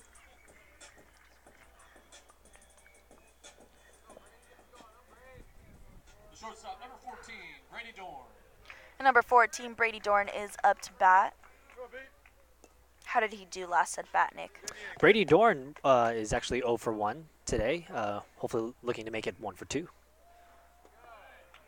Ooh. That ball gets behind Nico Tony behind the plate. Would have been awesome if there was a runner You're telling me. on the base. And then could have advanced on that play right there. Brady Dorn is from Redondo and is a transfer as well. Dorn stands in with a 373 batting average with 32 runs, 1 home run, and 32 RBIs. Would be amazing if he hits his second home run here.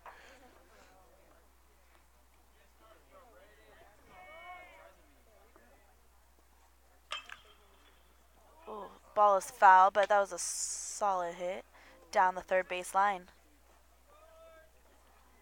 Just fouled too, and I think it was just a few feet away from third base. On deck for after Brady Dorn would be Trevor Rogers, number 39.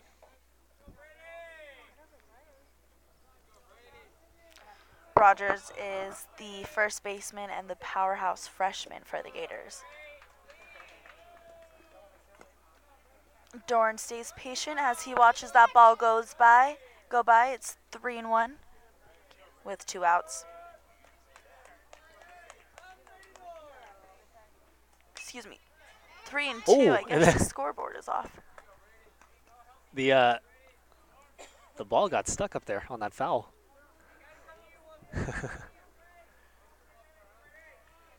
Yep, there it is. The ball definitely got stuck. That foul ball got stuck on the fence there. What a battle up there for number 14, Brady Dorn. He's making the most of his at-bats, and Byerling is 2 pitches away from 60 pitches already, and we're only in the 3rd inning.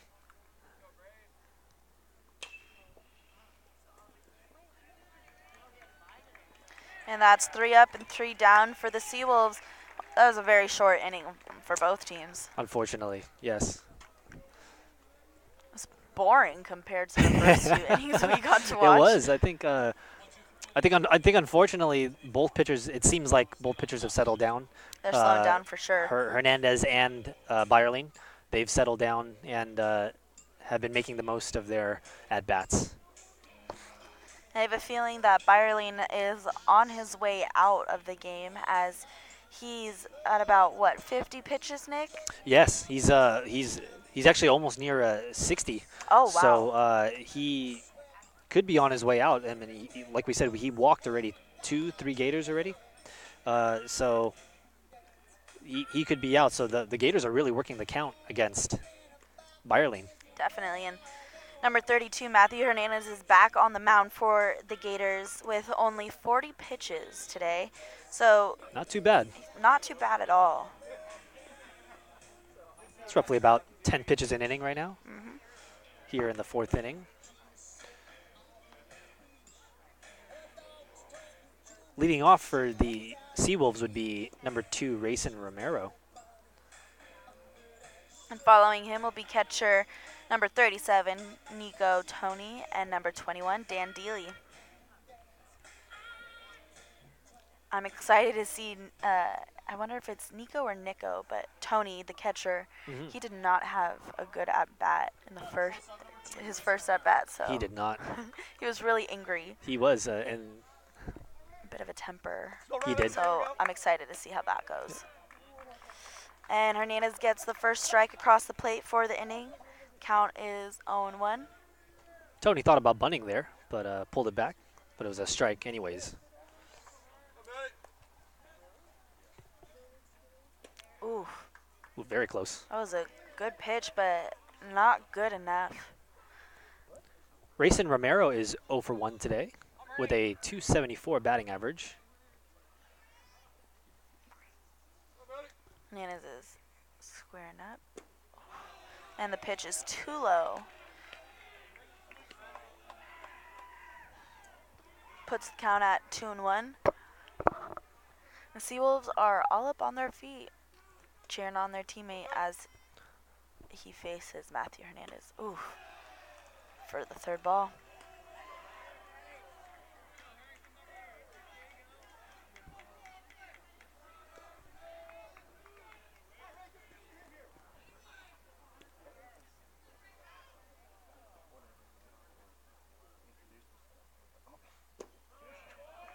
Ooh,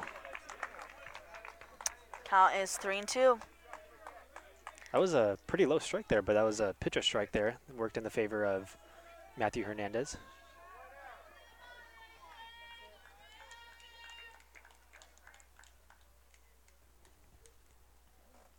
Ooh, what a battle up there. Romero got a piece of that ball. Count is still 3-2. No outs at the top of the 4th.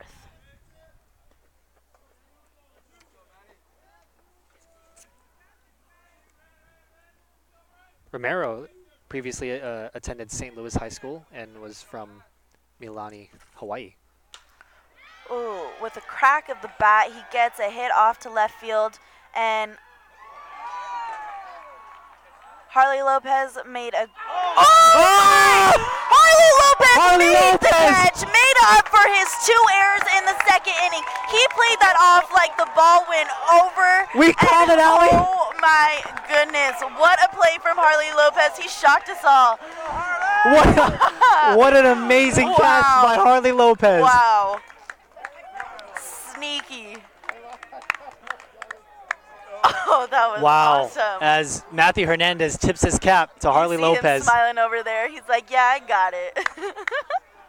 What an amazing play by Harley Lopez. Great defense right there. You know, that was something that I've seen my favorite player. You know, I'm a huge diehard Angels fan, and that was very similar to what Mike Trout does. Of Ooh, course, and ball is back to Harley, but it is shorter, and he makes Lopez. the 2nd catch. He has definitely made up for those errors. he is redeeming himself. Gators have 2 outs. And just the energy that, hearing it from the crowd here at Maloney Field, hearing the energy after Lopez raised his hand with the ball and saying, I got it. I got it. What a game this is. I'm excited. I still can't get over it. That's going to be one of the key. That's going to be one of the highlights from today's game, if not the highlight. So for those of you that missed that play, there was a gorgeous hit that was hit to left field, And, we all thought that ball was going to be over the fence, but Harley Lopez made an incredible catch and fooled us. We thought it was over. He played it off like, aw, and then he lifted his glove to reveal that he caught the ball. It He was like, psych. oof, a foul ball, and it is Great caught, catch. and that is 3 up and 3 down. The Gators defended the Seawolves perfectly at the top of the 4th. God, what an amazing acrobatic play by Harley Lopez.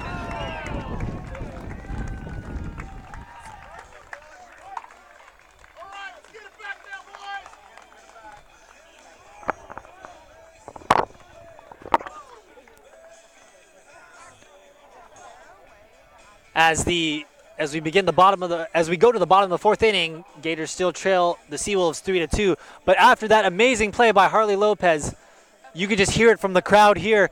It was incredible, and what a sight to be seen.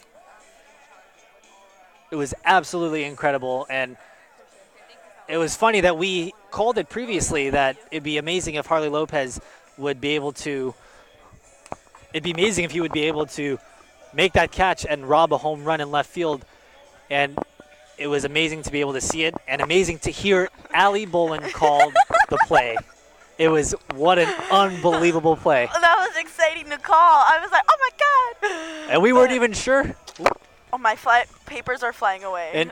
And we weren't even sure if that was a home run or not. And we thought it was a home run because Lopez fell to the ground after that ball. We thought went over the left field wall. It's windy down here. It is windy. I don't know if you saw it on at our announce booth, but papers are flying everywhere. It's still a little chilly here.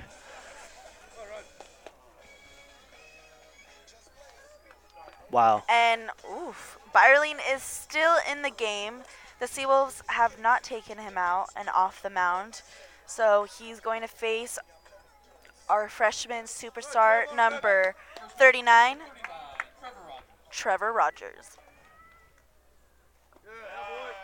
First ball is in the dirt for a ball. Rogers is 0 for 1 today with a .245 batting average.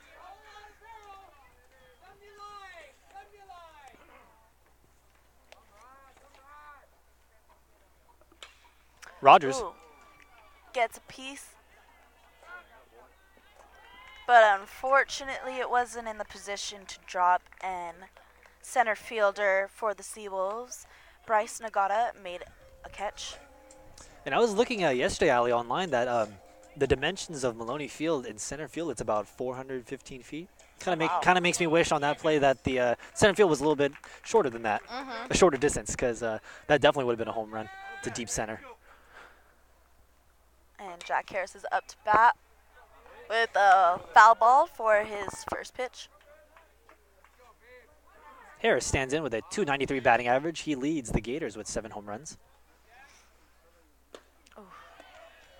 He's just behind the ball and gets a second strike. On deck for the Gators would be Jordan Abernathy. Foul tip, and Jack Harris is out for the second out of the inning. And that was only a 3-pitch at bat there for Jack Harris. That's got to be disappointing. His head's low, that grip, but still early. Still early. Jordan Abernathy looking to redeem himself after that at bat. Remember after that at bat, the last inning, he made a claim to the umpire about that call. Excuse me.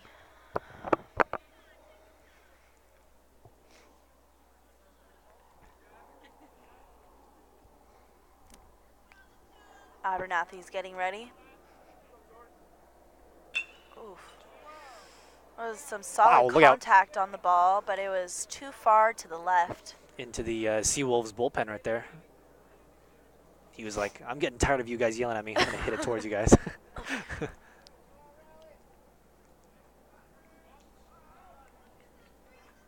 On deck for the Gators would be Johnny Juarez, the catcher.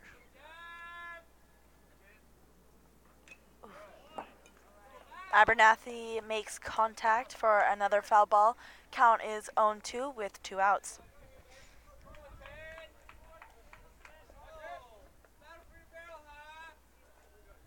That last pitch was Byerly's 70th pitch already in this game.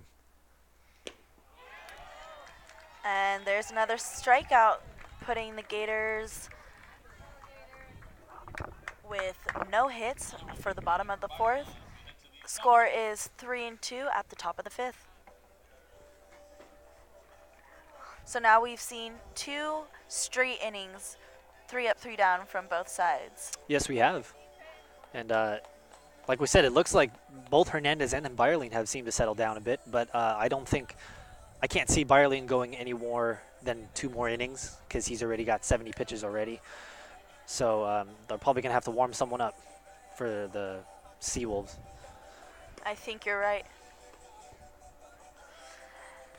The weather down here at Maloney Fields, aka the Swamp, is cold, for sure. Couldn't have said it any better. Not foggy, but it is definitely overcast and cloudy. So not perfect baseball weather, but still nice enough. I'd take this over dying and melting in the heat. Oh, absolutely. I would definitely take this weather over extreme heat. They said Duncan Small and John Garman were in Sonoma yesterday for the doubleheader, and they said it was extremely hot over there. They said it was probably like mid-70s to low 80s. Wow. So that's the Bay Area for you. Oh, yeah. So kind of glad we don't have that weather right now.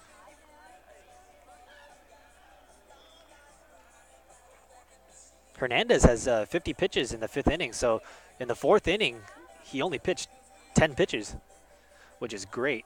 Excellent. All right, we have number 1, Bryce Nagata, up to bat for the Seawolves, with Matthew Hernandez, number 32, back on the mound pitching for the Gators. It's the top of the 5th, and the score is 3-2. Sonoma's up.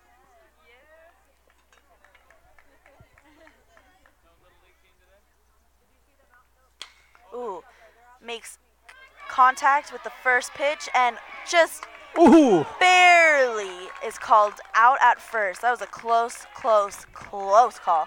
And Nick, would you say the tie goes to the runner, or do you think that was for sure an out? I think that was for sure an out. If we, it would have been amazing if we had like some kind of like instant replay there, but that was definitely just Nagata just barely was just. I'm sorry, Trevor Rogers just barely got his foot in there at first for the out. The throw was just in time. Next at bat is number 9, the designated hitter for the Seawolves, Anthony Klima. Klima is 1 for 2 today with a .278 batting average. Pitch is a little low for the first ball. Count is 1-0 with 1 out at the top of the 5th. Hernandez has 3 strikeouts today through 4 innings, sorry. Ooh, beautiful strike. Count is 1-1. Klima tried to bunt there, but took it back, but it was a strike nonetheless.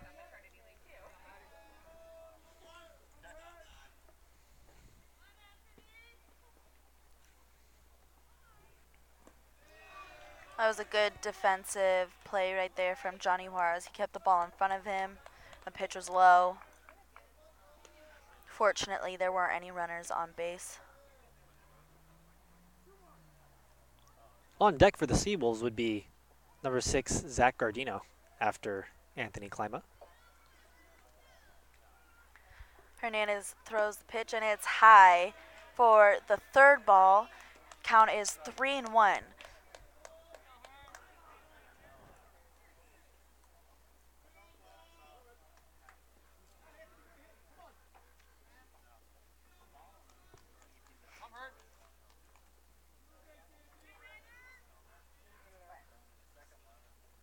Oof. There he goes. He got himself refocused and got that strike across the plate. Right down the middle. couldn't have been a more perfect pitch. No, and Klima just let that go. He just watched it. He let it go.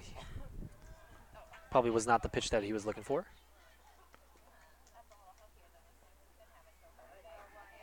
Ooh, pop up. It's foul and out of reach for third baseman Anton Self.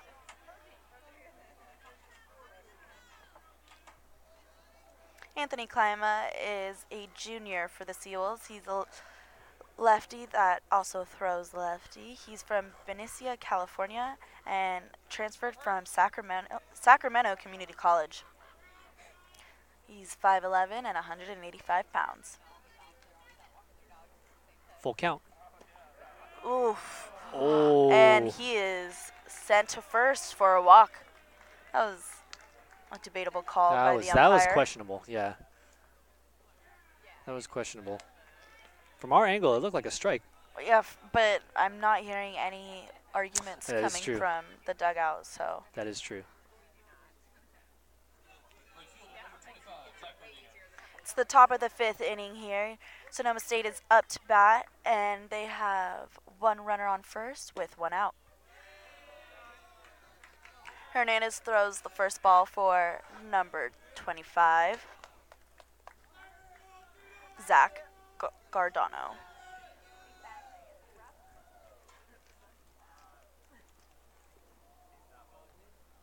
Oh. Matt likes to do that one. He likes to try and pick the runner. Tries to see if he can catch him sleeping. Gardino stands in with a .340 batting average with 23 RBIs. Ooh. And Klima took off with the intentions of stealing second base, but unfortunately, because Gardino got a foul tip on that one, he was not able to advance to second base. That was probably a lack of communication. Coach should have told him to hold back, Yeah. advance the runner. Because with only one out, you have to be aggressive when you're on base. Ooh. And another excellent play from Self on third base. Very good He was play. able to dig that and just get the quick release to first and make sure that the easiest out was made.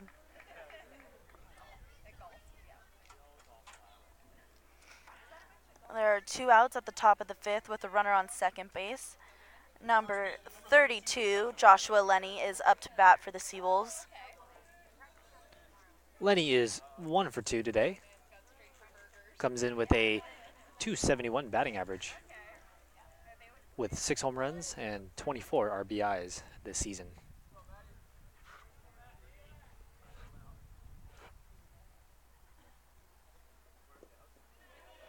That was a good dig from Johnny Juarez and good awareness. He knew that he had a runner on second. The mask was off quickly and he was on his feet with his eyes up at the runner while being aware of the ball.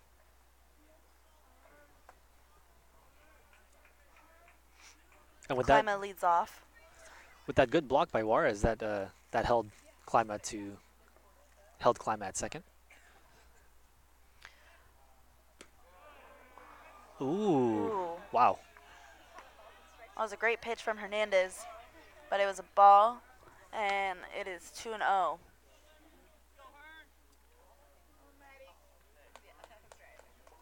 He adjusts his fingers on the lace, and what were Hernandez? Ooh, beautiful pitch with great connection, but an excellent defensive play from center fielder Jack Harris to get the third out for the inning.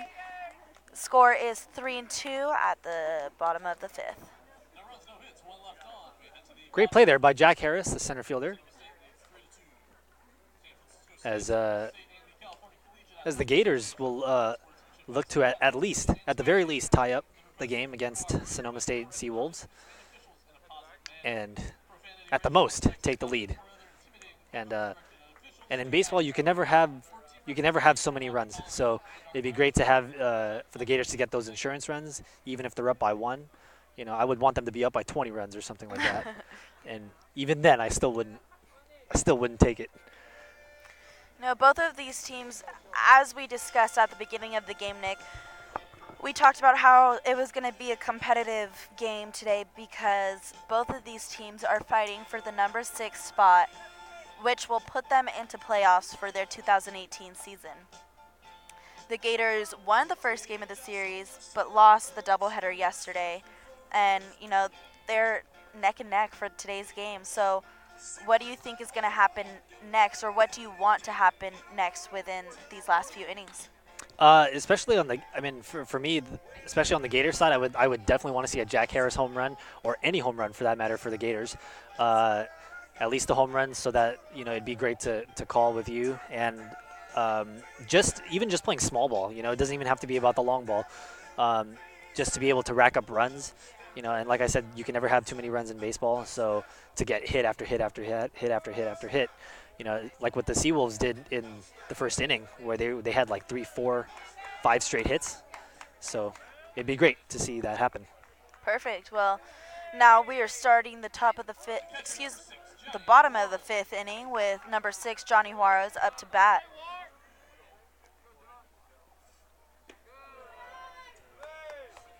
He leans back as that first pitch is a little high and inside.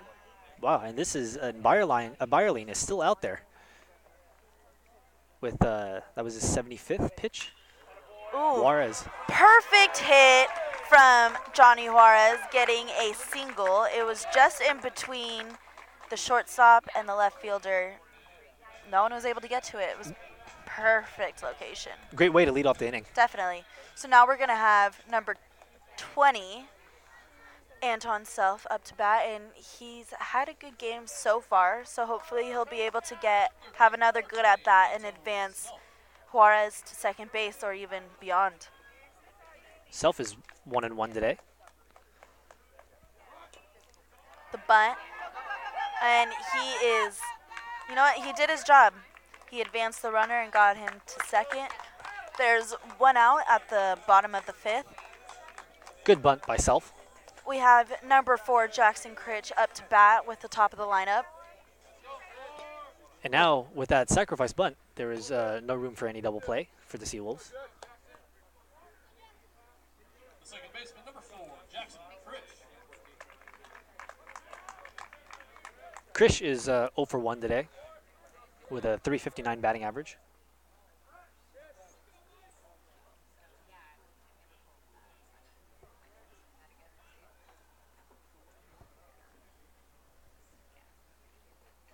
Krish from Westlake Village, California, previously attended Westlake High School.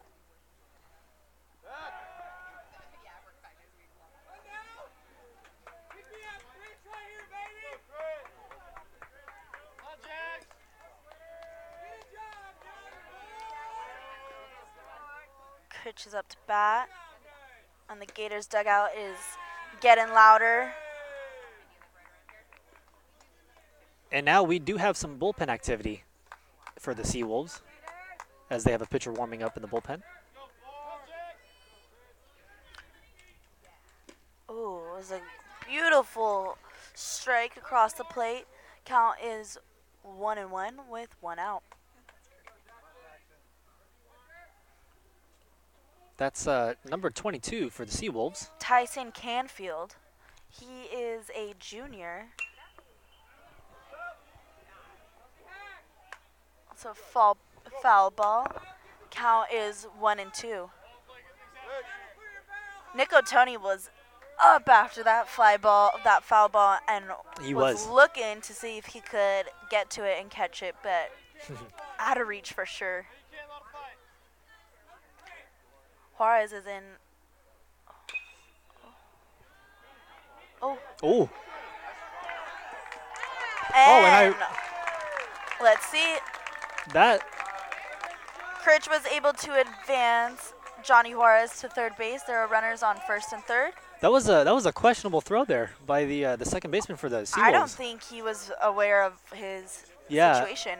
I don't know why he didn't throw to first for the out, unless he thought Juarez was coming all the way around to score. But here is We're at the bottom of the 5th inning with 2 runners on base, runners on first and third. We have Johnny Juarez in scoring position. And it's going to be now. Nope. and it's Seawolves were able to get a double play and throw out the runners at second and first. for that double play there. Unfortunately, Spoke a little bit too soon. yeah, you know, I think that's the hardest part. You know, you get something going, you get a spark going, and only for it to die like that. Especially when we're getting towards this late in the game. Yeah. The Gators' heads are hanging a little bit lower after that inning. Disappointing for sure, but this is where they really need to pick themselves up and rise up to the situation, because right now they're down, top of the 6th. This is where they need to get it together, come together, and figure out that there's no more room for mistakes to be made, and every at bat matters. Every single pitch is important. You can't let them just go by. You can't, Ellie. That's a very good point. You know, you can't let this game go by just like that. You know, you have to make every pitch, every at bat count, like you said. And it'll be great to see how the Gators will answer back here. And they've tried to answer back the last 2 innings, but unfortunately, it's only been put to a halt by the Seawolves. And at the top of the 6th, the Gators have number 32, Matthew Hernandez, back on the mound. He is at 64 pitches for the game, and Johnny Juarez is now back on the field behind the plate. He had to quickly get dressed after being on base. Hernandez, the right-handed pitcher for the Gators, originally from Fort Bragg, California, and previously attended Fort Bragg High School. Hernandez, through 5 innings of work, has 64 pitches thrown, allowed only 5 hits, 1 walk, and 2 earned runs, and has struck out 3 Seawolves. Leading off for the Seawolves at the top of the 6th is number 26, Mitch West. Hernandez throws a beautiful strike across the plate for the first strike of West at bat. West is 1 for 2 today. And a second beautiful strike across the plate. Count is 0-2 with 0 outs.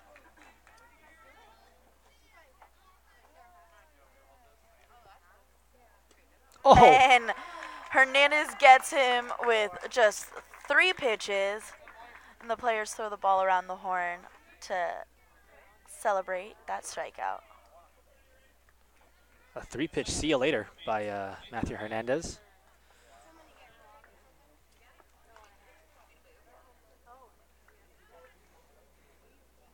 Ooh, just a little bit outside there.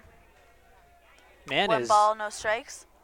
0-2 today with a 205 batting average.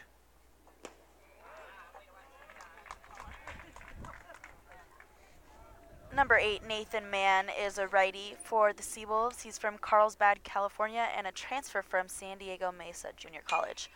With some great contact, Harley Lopez is not able to make that catch, and the ball bounces over for a second.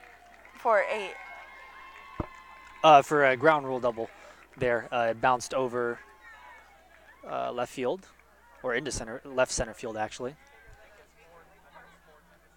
Unfortunately, Harley Lopez tried his best to get to that ball, but it was just over the reach. it's got to make up for the lack of his at-bats. Absolutely. For number 8, Nathan Mann. Now we have number 2, Rayson Romero, up to bat. He's a shortstop for the Seawolves.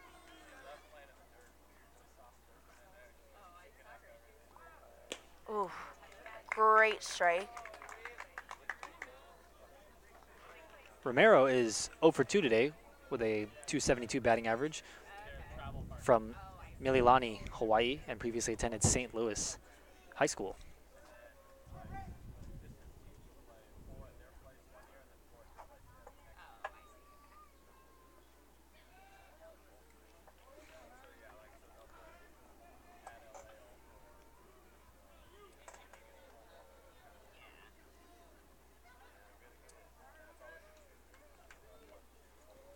Hernandez is adjusting his fingers on the laces as he's getting ready to throw his next pitch.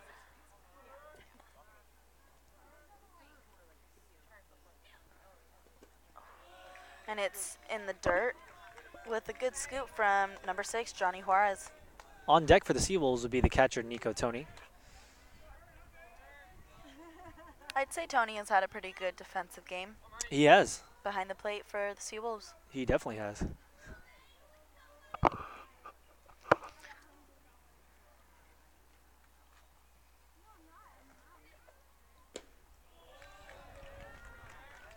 Count is 2-1 with 1 out and a runner on second.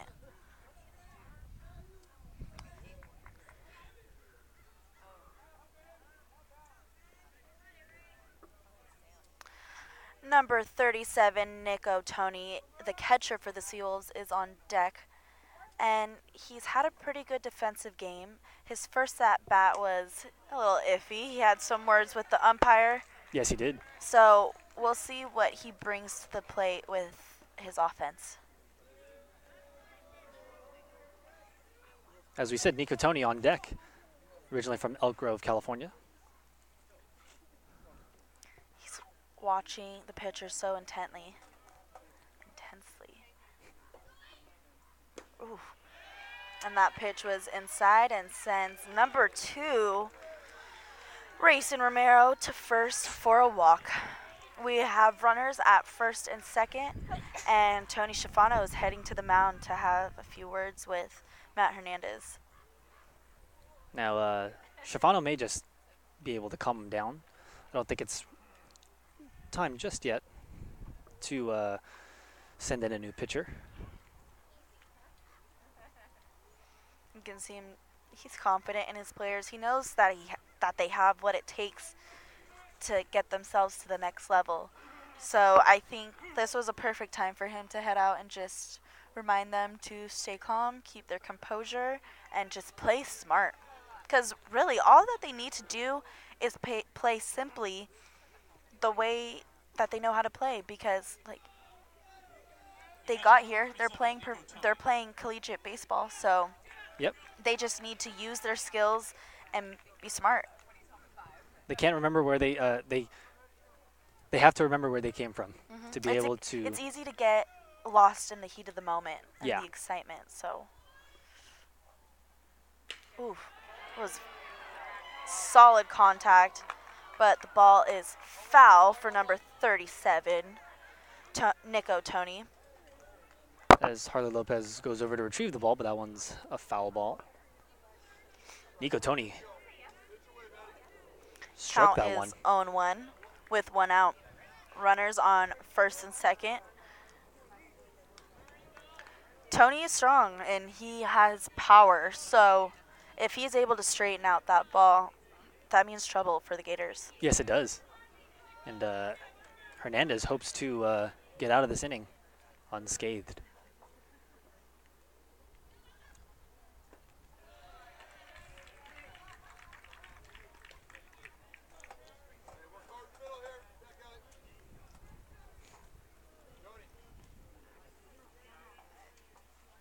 With some dirt in Juarez's eyes.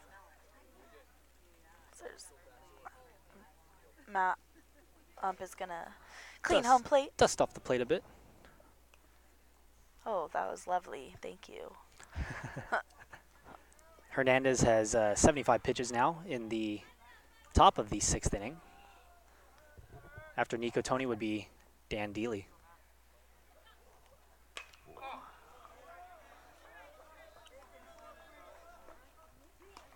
Another foul ball. Count is 1-2.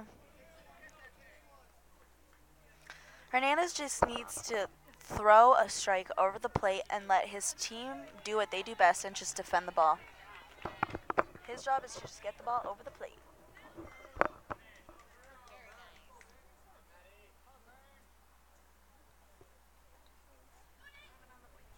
Ooh. Ball takes a bounce and good defense from Juarez behind the plate. Takes it off his chest, keeps it in front of him. Mask is quickly off and then gets the ball back to the pitcher.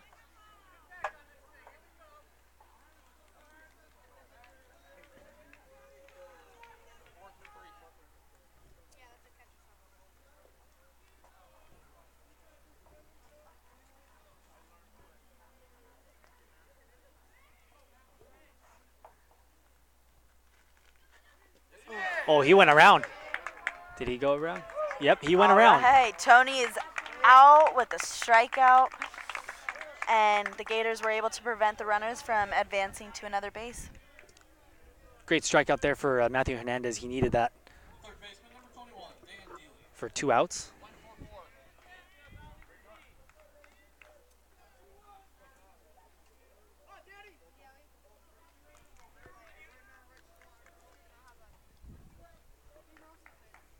Now here is Dan Dealey, number 21, who is 1 for 2 today.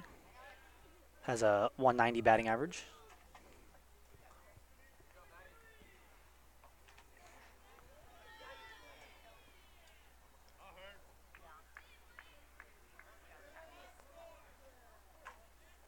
After Dealey would be number 1 Bryce Nagata on deck.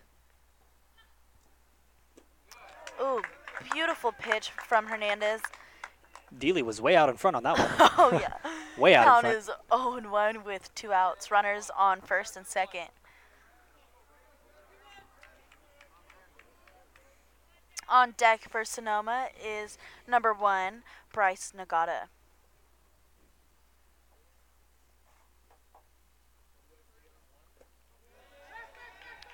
Ooh. With a quick release from Juarez behind the plate, he was trying to get the runner on first out with a pick, but was unsuccessful. That was Romero at first, and he just got back just in time. That's like the 3rd or 4th pitch in the dirt. That is by Hernandez is making it pretty difficult for Juarez behind the plate. Juarez has made some terrific defensive plays behind the plate. Definitely. As Krish and Juarez go to talk to Hernandez, and they go back to their respective positions.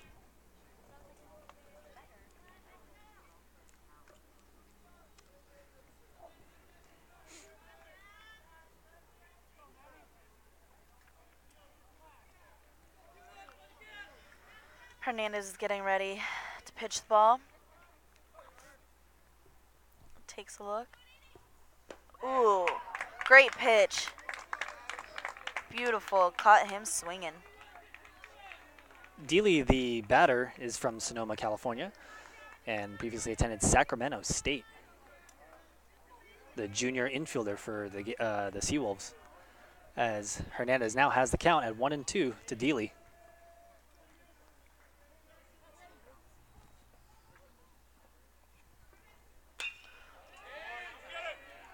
He makes connection with the ball, but right fielder Jordan Abernathy makes a great sliding catch to secure the 3rd out of the inning. This is the top of we're heading into the top of the 7th, and the Gators have been doing really well, but so have the Seawolves. They've kept it competitive. It's a close game, 3-2. Yes, they have, and now the Gators look to, once again, get runners on base and tie up the game at the very least, and at the very most, take the lead.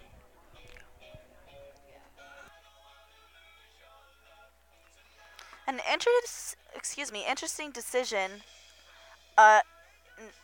It's an interesting decision for the Seawolves to keep Michael Byerling in the game. He is had plenty of pitches. He's at 82 pitches at the top of the 6th. So his time is coming to an end. And I see some tape underneath that jersey, so I wonder if he's had some shoulder injuries and if he's working through them. The Seawolves are defending their score right now. They're up by 1, and it's been a close and exciting game. Number 8, Harley Lopez, is up for the Gators. Harley had an incredible defensive catch a couple innings ago, making up for his 2 errors in the 2nd inning. Lopez is 1 for 2 today.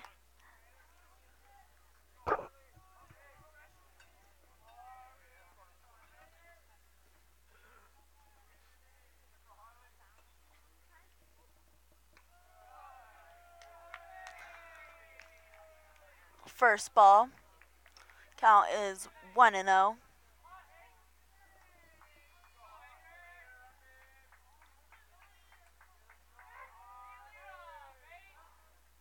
Ooh. That strike got him there, got Harley.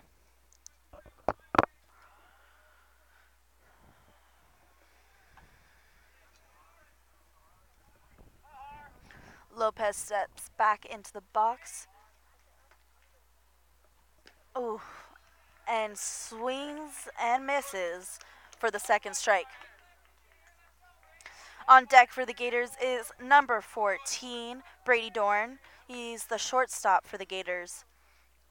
Dorn is a junior with a batting average of 375. Ooh, great contact from Lopez, but center fielder Bryce Nagata makes the catch and secures the first out for the Seawolves. It's the top of the sixth with 1 out for the Seawolves. No runners on base. Now batting, shortstop number 14, Brady Dorn.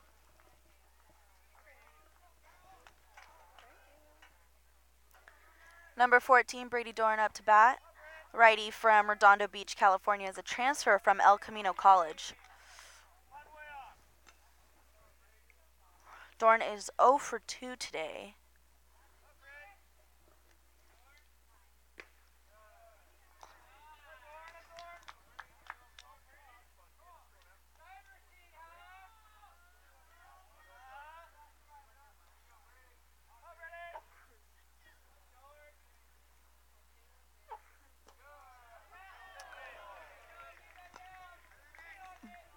Byerline is able to get a strike across the plate. Count is 2-1 with 1 out. Oof. And he gets the batter right in the back. The Gators have number 14, Brady Dorn, on first. Number 39, Trevor Rogers, the superstar freshman, is heading back to the batter's box. There's 1 out and 1 runner on first. Rogers is 0 for 2 today with a 242 average. Can Rogers change it up and make contact with the ball to advance the runner? I hope he can and boost that batting average up a bit. Oof. First pitch is in the dirt, and number 14, Brady Dorn, takes off to second. Oh, and they were saying did that hit Oh, I guess it did hit him. I guess that hit Rogers there as he was awarded first base. You know what? We'll take it. We will. We'll take it any way we can.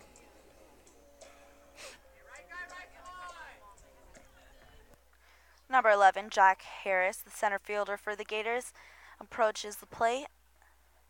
Oh, but not before the Seawolves have a meeting at the mound. And head coach is looking over to the bullpen. Is it time to make that change?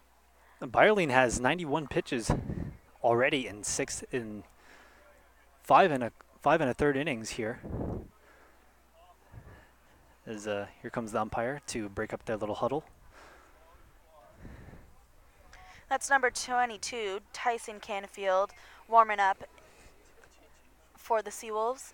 Oh, and that was a wild pitch that we just saw. Wonder if he's going to be wild when he comes in. We're seeing some smiles from the players with the ump at the mound. I wonder what they're talking about. They're going to go to him, looks like. Yep. And That's 22, Tyson Canfield, coming in to replace number 33, Michael Byerline. And a smart play by the head coach for the Seawolves, as Byerline had 91 pitches already. Definitely. It was about time. And after hitting 2 players in a row, it's definitely time. It's definitely time. I mean, unless they're trying to cause a scene. Yeah. And the Seawolves fans applaud Byerline as he heads over to the dugout. So this is going to put the Gators in an interesting situation now, since we're at the bottom of the 6th, 1 out. these players have been batting and facing Michael Byerling, but now they have to adjust to the new pitcher and figure out what his weaknesses are and what his strengths are and how they can capitalize on their at bats. That's a great point, Ali. The Gators have not seen him yet, at least today. He just came here in the bottom of the 6th inning, so it'll definitely be a new pitcher here for the Gators and possibly a new game plan as how they approach Tyson Canfield. And what are you expecting to see from Jack Harris at this at bat? I think it's definitely gonna after that hit by pitch earlier to Trevor Rogers by Byerline, it'll be awesome to see Jack Harris hit a. It'll be awesome to see have him hit a 3-run home run right yeah. here. It'd be amazing. But if more than anything, just get on base, make solid contact, and get a base hit. Definitely. And something to at least a hit to advance Dorn to third and even home. Harris is 0 for 2 today, so need to change that for sure. Make him 1 for 3 today. That'd be great. Or even have him get his 8th home run of the season. Launching him even higher on the list. Yes, definitely. Be great to see him hit a home run here. Ooh. And we just saw number 22, Tyson Canfield, throw some heat, but it was a little high and that was not enough to get a strike. That was some major heat there. On first, we have number 39, Trevor Rogers, and on second, we have base runner number 14, Brady Dorn. Hopefully, Jack Harris can advance his teammates to get some more runs and points for the Gators, because ultimately, this cutthroat time, this is the end. This is the end. It's do or die here. Do or die. Oof. That was a great pitch, throwing some major heat up there. Tyson is coming in hot and ready. You could tell Harris wanted that one. Maybe a little bit too much. Maybe a little too much. Possibly got a little overzealous there.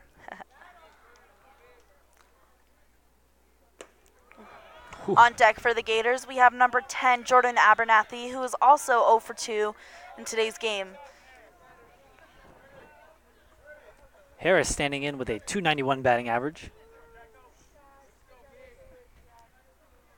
With Dorn at second and Rogers at first. Canfield, with a ball. The count is 3-2. Jack Harris is in the box battling. Not ideal for a pitcher to come in and have to battle his first batter too. Not at all.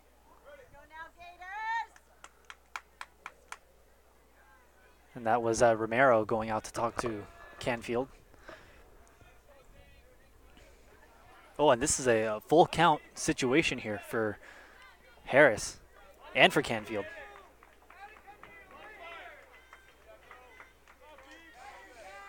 I'd say Harris has done a good job, looking after this new pitcher and defending his defense, I guess you could say. Yeah, absolutely. Ooh, solid contact. Center fielder Bryce Nagata makes the catch, but our runner on second, number 14, Brady Dorn, was able to advance to third. It's 2 outs at the bottom of the 6th. That sucks. I was hoping that one would have been to deep center for his for Harris's 8th home run, but not this time around. I'm learning not to get my hopes up when a ball goes to center. It's a good point. It's a good point, Allie. I think I still haven't learned my lesson yet.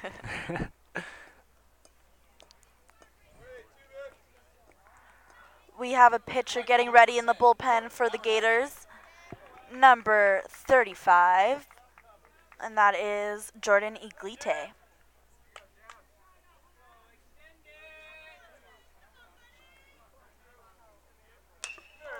Ooh. Abernathy. With the contact, gets a run in, and oh.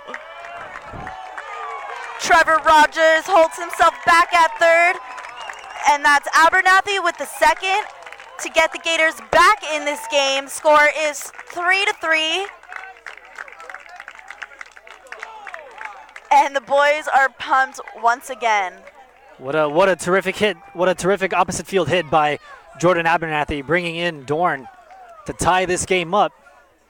I think if the hit was a little bit deeper, that would have brought in Rogers as well. Definitely. To the lead. I'm glad you were able to get a good look at that hit to right field. I was blocked by some people. That was a great hit. I mean, I was as soon as the even my view was obstructed. As soon as the Gators and the dugout all stood up after that hit.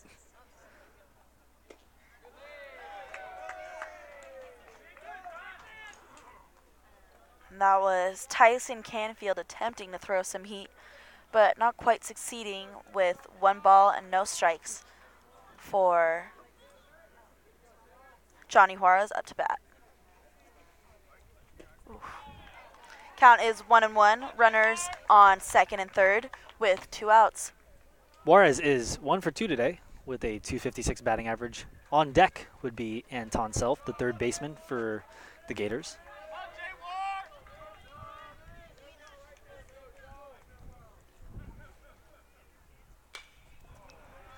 Juarez made some contact, but it's an infield fly. Oh, Ooh. and what looked like might have been a lack of miscommunication or a lack of communication was not so. And the Seawolves got the third out for the bottom of the 6th. There you see Rogers unfortunately couldn't come in to score there, but at least we got Brady Dorn in to score, and we tied this game up. We're at the top of the 7th inning with even score of 3-3. Matthew Hernandez is back on the mound, but not for long, for what it seems, as the Gators have Jordan Iglite, number 35, warming up in the bullpen. And Hernandez does have 84 pitches already, so this may be his last inning, as Iglite, as you said, is warming up. Iglite may come in the 8th inning. And up to bat for the Seawolves is number 1, Bryce Nagata, and he just had a great defensive play in center field with an out. So we'll see if that momentum will carry through to his at bat. Hernandez, through 6 innings here in the top of the 7th, has given up 2 runs, 6 hits, 2 walks, and has struck out 5 Seawolves. And warming up for the Gators is number 35, Jordan Iglite.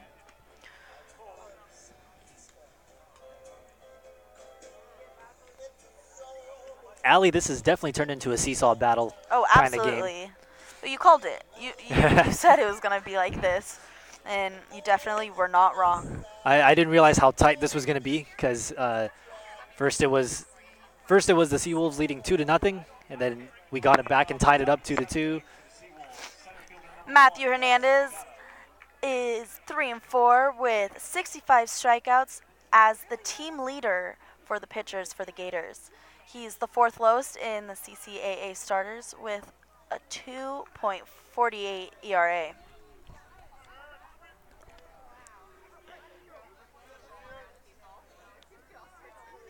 Now in steps number 1, Bryce Nagata, the outfielder. That was a beautiful pitch and great connection. Harley Lopez gets under the ball to secure the first out of the inning for the Gators. Very healthy contact there by Nagata, but that was he just got under that for a pop-up. Ooh, that's a nice rip in his pants there. Oh, I see it now. I didn't see it earlier. I would suggest a new uniform, but it is the end of the season. Or maybe taping it up or something. Oh, yeah, there it is. There is that rip. So cute. Yeah. His boxers match his jersey. I'm just kidding. I'm sure they're sliders. Count is 1-0 with 1 out for the Gators. Matthew Hernandez is not giving up on the mound, and he's giving everything he has as it's his last game at home for the Gators.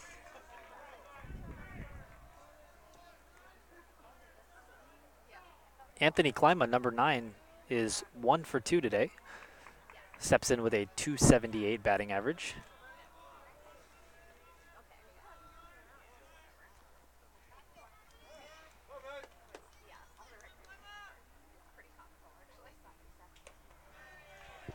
And that is the third ball. Count is 3-0. 1 out, no runners on base. Number 25, Zach Gardino is on deck. He's 1 for 3 today with 1 RBI. Klima squared up for a bunt, pulled back, and was given a strike in return.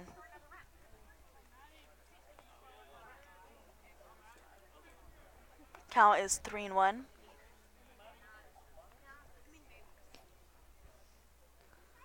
Ooh. And Hernandez got him. Count is 3-2. Time to battle for Klima on the batter's box. In the batter's box. On the batter's box. In the batter's box. Klima is originally from Benicia, California, and previously attended Sacramento Community College, the junior for Sonoma State. It was not enough. That's a walk. Very close. That was questionable. I agree. You can hear from some of the audience, and you can hear from some of the people in the audience. There was a groan after that pitch was called a ball. Hernandez is still on the mound for the Gators, facing number 25, Zach Gardino. You could see you could see in our in the crowd in the stands. There's people bundled up here with blankets, fleece sweaters. Ooh. That was a pretty impressive throw from the knees. From his knees. Number 6, Johnny Juarez, behind the plate. We saw him throw down to first base like that, but to throw down to second on your knees is pretty impressive. He didn't get the out, but still a pretty controlled throw. Very.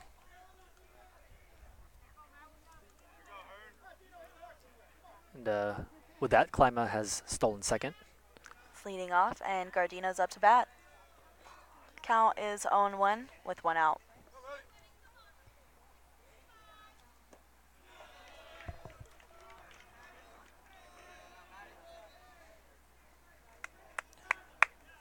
Gardino is 1 for 3 today.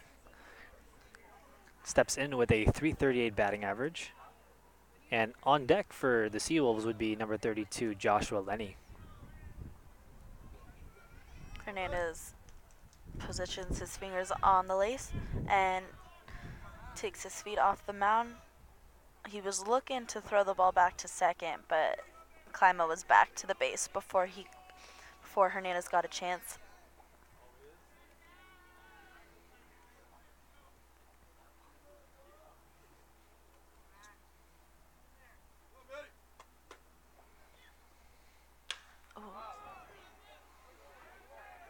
Beautiful throw with a solid connection, but Jack Harris catches the ball and gets the double play,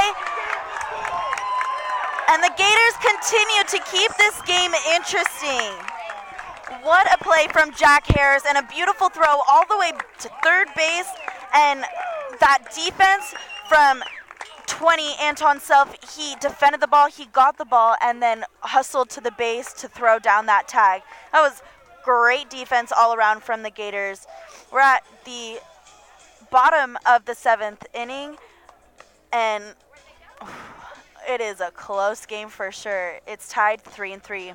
Could not have called that play any better myself, Allie. That was a terrific defensive play out there. Gardino was definitely upset. He felt like he was robbed. I saw his anger all the way. Yeah. But at least he hustled back to his position in right field, and You could see he's just, oh He yeah, was, he's yeah. pissed. He threw up his arms and he was like, "Are you kidding me?" And no siree. As we go to the bottom of the 7th inning, Gators and Sea Wolves tied 3-3. At this point, do you think we're going to make it into extra innings? Or is it too soon to tell? That's a great question, Allie. It may be a little too soon. I mean, we still have about 2 innings of baseball left, but you never know. What do you think both teams need to improve on in these next two and a half innings?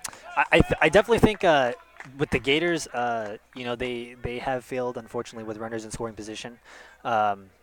What was great was in the last inning, at least we tied it up, but the last 3 innings before that, we failed with runners in scoring position. So that's definitely one of the improvements to make. And with the Seawolves, I think definitely just to get on base as well and to be able to cash in those runs as well.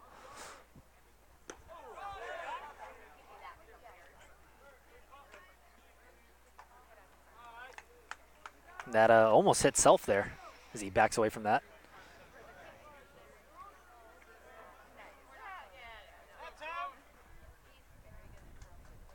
Tyson Canfield is back on the mound for the Seawolves. And count is 1-1 after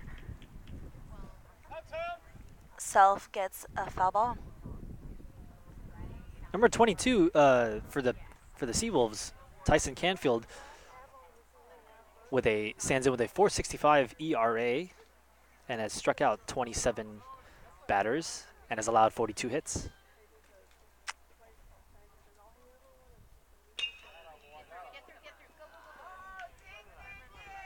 Oh! Self makes connection, and while it looked like it was going to be an easy out with a mistake, he kept running, and they overthrew the ball, and he secured a double. And that may go down as an error. That was, as we said, Allie, the Gators will take it any way they can to be able to just get a run any way possible. And that was really good of Self to continue running and not give up, because had he stopped, he definitely would not have gone to second. Of course. Oh. Is that Brady? No. Oh, no. That's Jackson Krish. Kyler Crone is in to run for Anton Self. All right. And this puts the Gators in an awesome position. They have a runner in scoring position. There are no outs. The score is tied 3-3, and we have number 4, Jackson Critch, up to bat to start off our starting lineup, our batting. And and the Seals are heading to the mound for a team meeting, and so are our runners. Yeah, I think Nico Tony needs to, actually, never mind. I'm not going to complete that. He should just invest in some properly fitting equipment. Does it not look like it fits him? Mm-mm. It does not, huh? Nope, Not at all. Shifano had a few words with Critch right there. Gave him a pat on the back and sent him on his way. Jackson Critch has a batting average of 364. He is the league leader. Let me reiterate that. He is the league leader with the best batting average. He has 4 home runs, 29 RBIs, and he has a 7-game hit streak. Oh. They tried to pick the runner at second. Crone was safe. That was a little bit too close for comfort. Jackson. Take the rash. Right in their face. Come, Jax.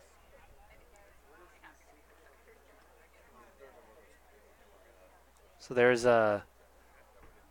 Tyson Canfield talking with number 2, Rayson Romero, as they try to discuss some strategy here, as Jackson Krish is 1 for 2 today with a 362 batting average.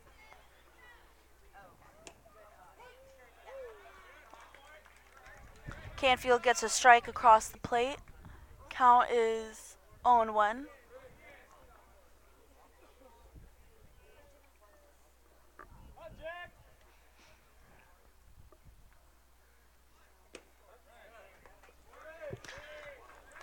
Critch squared up for the bunt. Count is 1-1. On deck for the Gators would be number 24, Chris Smutney. Interesting position Smutney put himself in. Yes, very. He's All the way over there. a ways away. Great bunt. Very great bunt. And and it's safe. Another mistake from the Seawolves. Miss throw.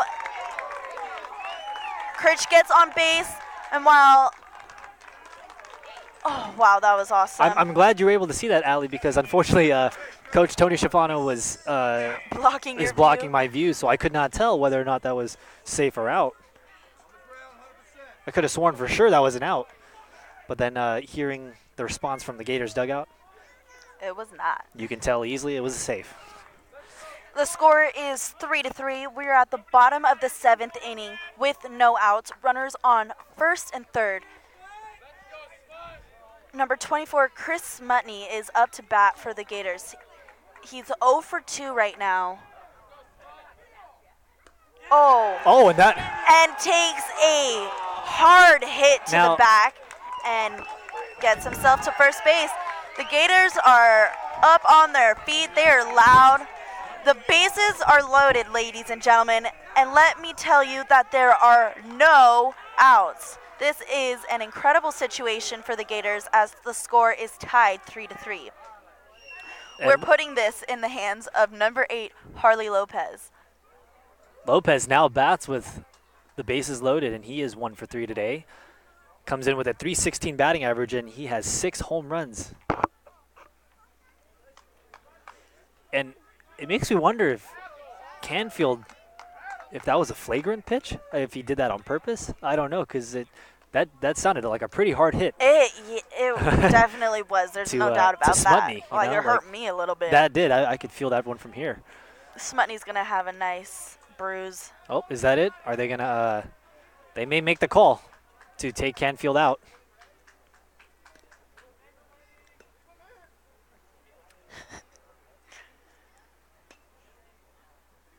Canfield so far has only thrown 17 pitches here. I can't quite tell who's warming up over there for Sonoma, but is that 11 or 46? Number they have 46. 2 players warming up. Both the left-hander and a right-hander.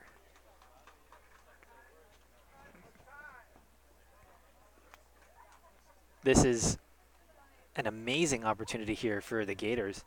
And you could only imagine that they are gators in the water right now, smelling blood. I know, put sensing yourself blood. in Harley Lopez's shoes for a moment. And at the beginning of the game, it was a little bit rough, had a few errors, redeemed himself. But now is this do-or-die moment. Is he going to show everyone that he really is the stud and star, or one of the stars of the team? Or is he going to fall behind and not get the most of his opportunity at bat right now? I don't know. We'll see. We can only hope for that first one. Hopefully that this is his moment.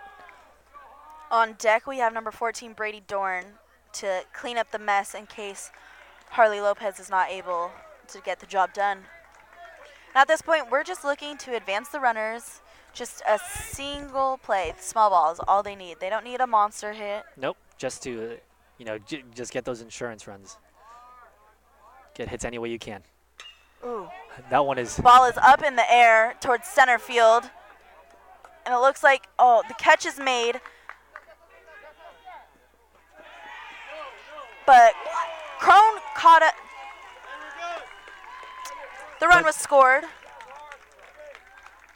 It's 4-3. There's confusion. The out was made at third.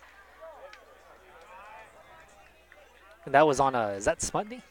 That was No, that is Critch. Critch. But you know what? Lopez did his job. He did. Got the run, RBI, and the Gators are up 4-3 at the bottom of the 7th inning. All right, and that was a pretty deep hit by Lopez. It was left center. Yeah, very very deep hit. That was a great play from Mitch West in left field. Very. Brady Dorn is number 14 up to bat. He is 0 for 2 today. Looks to make it 1 for 3. Comes in with a 371 batting average with 32 RBIs. All right, Brady, great with 2, man. Nobody better. Let's go. Shoot that 4, old man. On deck for the Gators, should Dorn reach, is number 39 Trevor Rogers. Taking a look at the stands, we have more fans here today than the Gators are used to, and I think it definitely has to do with the fact that today is senior day for the San Francisco State Gators. But on the Seawolf side, they still have their fair share of fans, which is nice to see the support coming from both teams. Battle of the Bay right here. Yes, it is.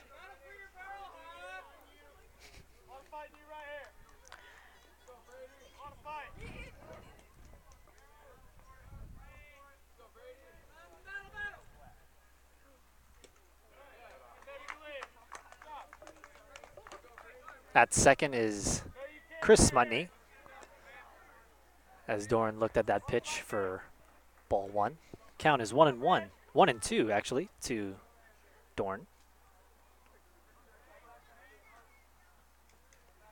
Canfield. Canfield gets the ball over the plate, but it is a ball, and the count is 2-2. Come on, Brady, great with 2, man.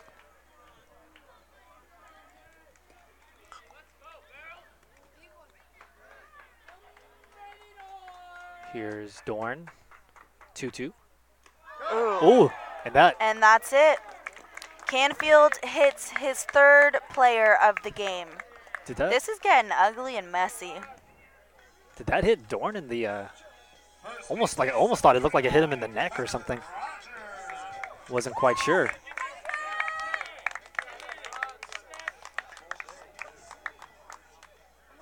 But now again we have runners at first and second. 2 runners on, 2 outs. Number 39, Trevor Rogers, is up to bat. And the Seawolves have another pitcher warming up. Number 46, Tanner Murphy. Tanner is a senior, and he's a lefty. So it'll definitely switch things up for the Gators facing a lefty pitcher. Oh, and he's making his way towards Yep. the mound. They're wasting no time. Tanner Murphy is coming in. Is that Tanner Murphy? It is. Or it is. Tanner Murphy is coming in after Canfield hit 3 Gators already.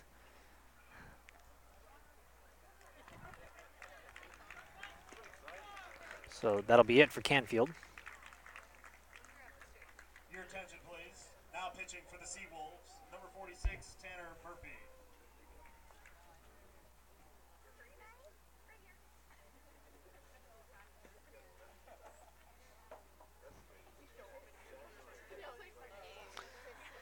Tanner Murphy has 5 strikeouts for the season with an ERA of 12. Wow. He's pitched 3 innings so far this season, but has a 12.00 ERA, a very, very high ERA, and Gators look to make it even higher than that. And we have the outfielders standing together, probably talking about whatever's going on, but, you know, how much of an impact can they make? They're doing their job. They're making the catches that they need to. The pitcher really needs to step it up for the Seawolves. Yes, he does, and the Seawolves now look to Tanner Murphy to get them out of the inning.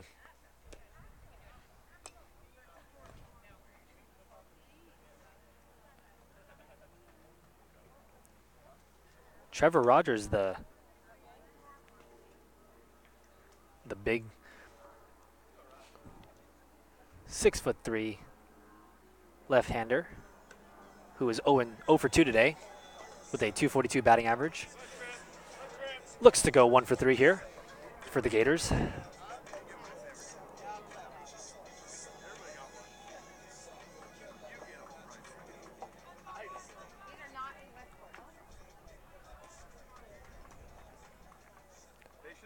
On deck for the Gators would be number 11, Jack Harris.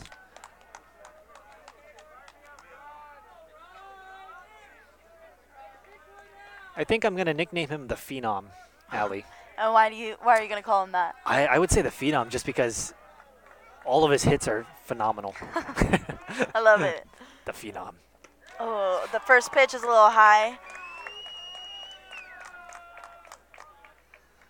And Tanner Murphy is the first lefty for the Seawolves today, as they've gone to two right-handers so far, Byerline and Canfield. Count is 1-1 with 2 outs. Down your zone, babe. Hammer it.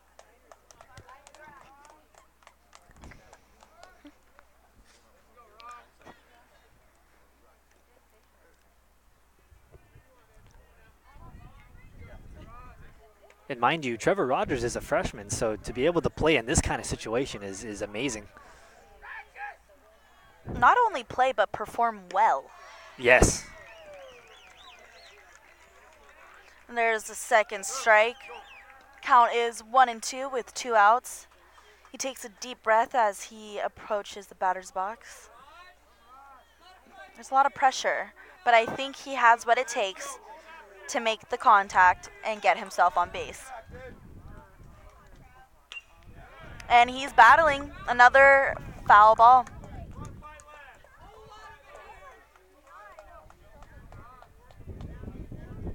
Rogers fighting, staying alive.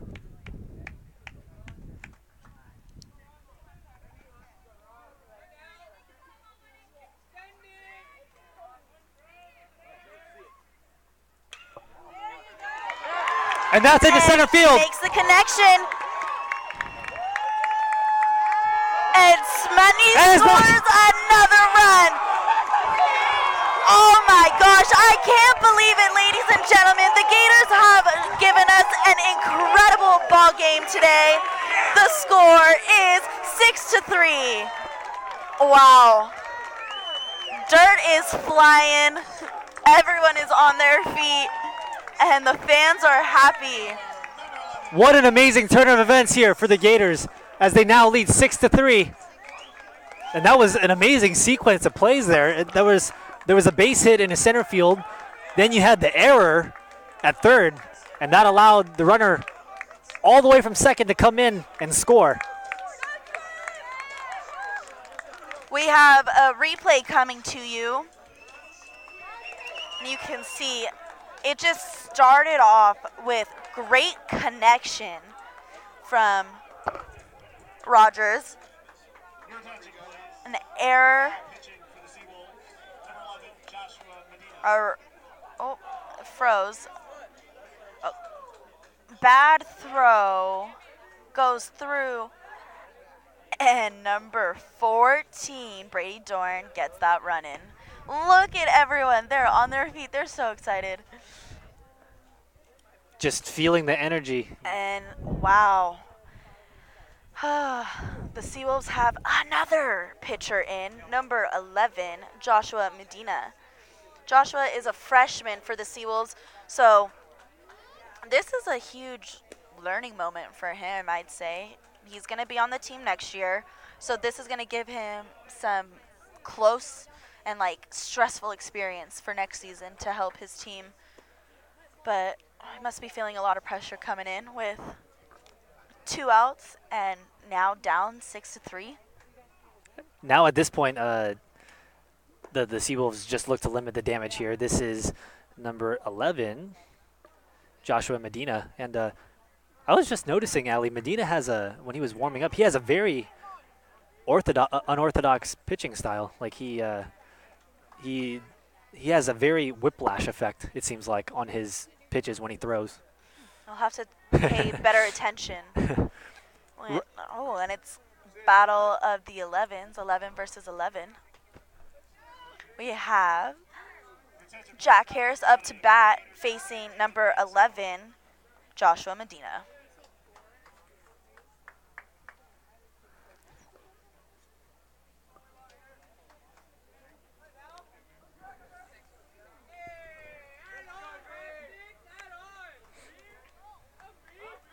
And We as have a Ali pinch said, runner in for SF State number 7, David Mansell.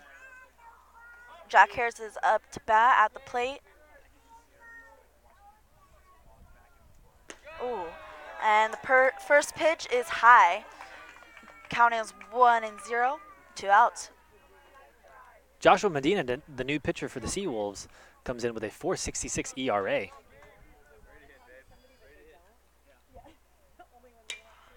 And you are definitely right about that unorthodox pitching. Yeah. That was very whiplashy. It is. It's very I don't know. almost violent. Like, kind of scares me actually. I don't think I would want to be on the receiving end of that pitch. Yeah, that was Harris got all of that, but unfortunately he pulled it just a little too much, and it was foul. Back behind the. Mansell's taking a bullpen. healthy lead off a second. Oh. Oh, Harris foul tip and is that?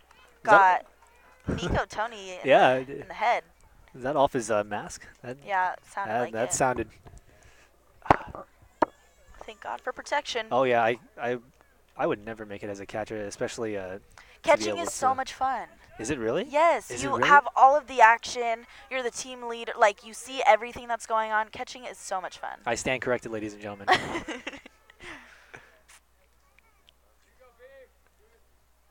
Oh, gosh. Oh, That strike. He got him. Jack Harris was fooled there. That was a good inning from both teams. Now, as we head to the top of the 8th, the Gators are up 6-3. That was so exciting. What a very exciting Unfortunately- inning. Sorry. No, Nick, it go was ahead. Too many errors from the Seawolves, but what did you see? No, it was a lot of, like you said, it was a lot of errors. It was that error at that throw in from center field to the third baseman, and that throw got away, and that allowed another run to come in. Otherwise, it would have been only 5-3.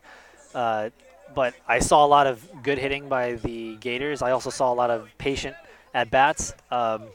Unfortunately, taking one for the team because a lot of them got hit by the pitches. So, but it was amazing. What did you see that was really worth noting for? I'm seventh just inning? really impressed with the Gators and the fact that they really capitalized on their opportunities because, as we discussed before, earlier in the season, they were really struggling with that. They were making tons of errors. They were striking out looking at the plate. So it's been such a turnaround, and that inning was like a prime example of how much the team has grown in the past season. Now on the mound for the top of the 8th, we have Matthew Hernandez back. So I'm sure he's going to be finishing up the last of his pitches. He's Yep. at 94 pitches for today. Ooh. First baseman number 32, Joshua Lenny. But you Leading off for the Seawolves is number 32, Joshua Lenny. and you did mention, Allie, that the Gators do have someone in their bullpen, Jordan Iglite. Yes. Yeah. So Jordan Iglite is ready just in case. Ooh. Should anything happen. There's some power behind that pitch. Oh, wha- oh. Shafano's heading out to the mound. I think we spoke too soon. One pitch, and that was it. And the bench is on their feet, getting ready to applaud senior number 32, Wow. Matthew Hernandez. What an incredible game he had today. Incredible career for the Gators. Yeah. 4 years here playing for the San Francisco State baseball team.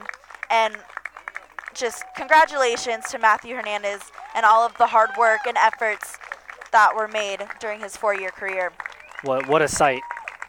Hernandez lowers his ERA to 3.04. Gets a hug. Aw, and the ball boy, Matthew Hernandez's brother, runs up to him and gives him a hug. This is a touching moment, What a incredible emotional moment as and I love that all of the players are giving their teammate a hug. Yeah, during the ceremony, I overheard one of the players say, "Who cut an onion here?" And who Seriously, cut who an cut onion the here? onion? Who cut an onion right now? What an emotional day for Matthew Hernandez, and Hernandez is lined up for the win right now, barring any changes. And for Jordan Restorza. in for Matthew Oh, Hernandez is number 36, Jordan Restorza. He's also a senior who will be playing in his last game at home for the Gators. He's a right-handed pitcher from Santa Monica, California, and he transferred from Glendale Community College.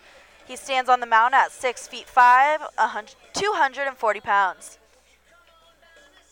Jordan Rastorza comes in today with a 5.68 ERA, has pitched 19 innings for the Gators this season, has allowed 21 hits, and has struck out 20 batters. Restorza will be facing number 32, Joshua Lenny, for the Seawolves. Lenny is 1 for 3 today.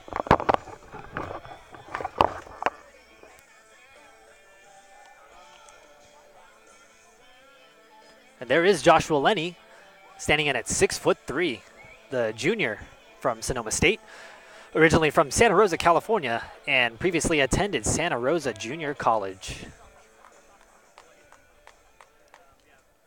Now,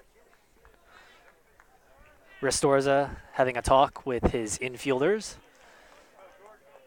Lopez, looks like Lopez has transitioned over to left field, or he has transitioned to first base, actually. Here is Lenny. Restorza's first pitch is in there for strike one. So Critch stays at second. Lopez moves over to first base. And now Manzel's at left field. A mighty healthy cut there by Lenny.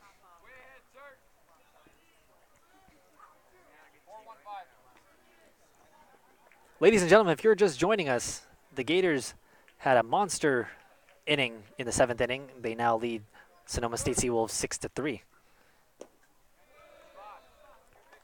That pitch is low and away for ball 2. Count is 2-2 to Lenny. Rastorza looks into Juarez. He gets the sign and the pitch. And that one is swung on and missed. Lenny, see you later, alligator. Left fielder, number 26, Mitch West. And with that strikeout, in steps number 26, Mitch West for the Sonoma State Seawolves.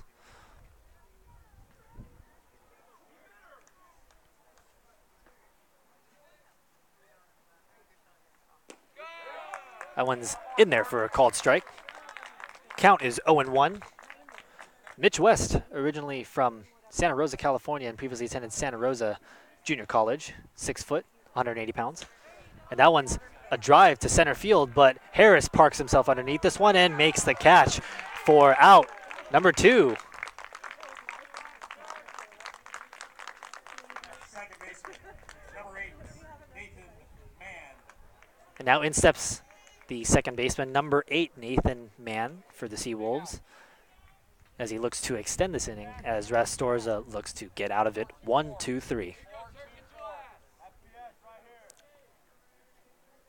Rastorza takes a deep breath, and the pitch is low and away for ball 1. Count is 1-0 to Nathan Mann. Rastorza, the pitch is low and away for ball 2. 2-0 to Nathan Mann. Nathan Mann, originally from Carlsbad, California. Mann squares up for a bunt, but pulls away for ball 3. 3-0.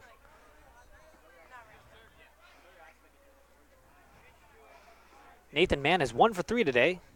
Steps in with a .212 batting average with 13 RBIs.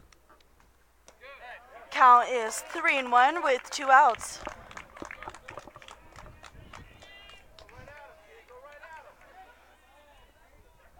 Rayson Romero is on deck for the Seawolves. And another strike. Count is 3-2. Great pitch there by Rastorza. As the count is 3-2, he worked the count from 3-0 all the way to 3-2. Number 2, Rayson Romero is on deck. Ooh, excellent. What a great play. And what a play. The Gators. It was a good dig from number 8, Harley Lopez. An excellent defensive play from shortstop, Brady Dorn. What a terrific play there by both players, Brady Dorn and Harley Lopez, to dig that one out of the dirt. And the Gators. Replay, Nathan Mann is pissed about that as he's walking off the field. We have a replay here to show us what happened. Rastorza with the pitch.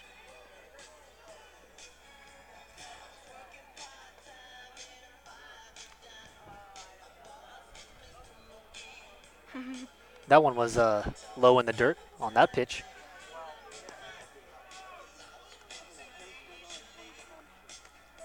Brady Dorn was just in the perfect position. He was. Slid, got down, did what it took to keep the ball in front of him, kept the ball in his glove, and quickly released that ball.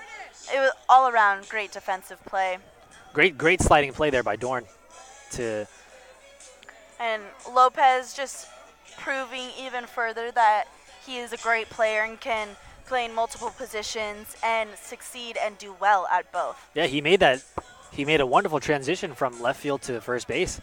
And I would have to agree. And like you said, that just shows that he can play at pretty much all positions.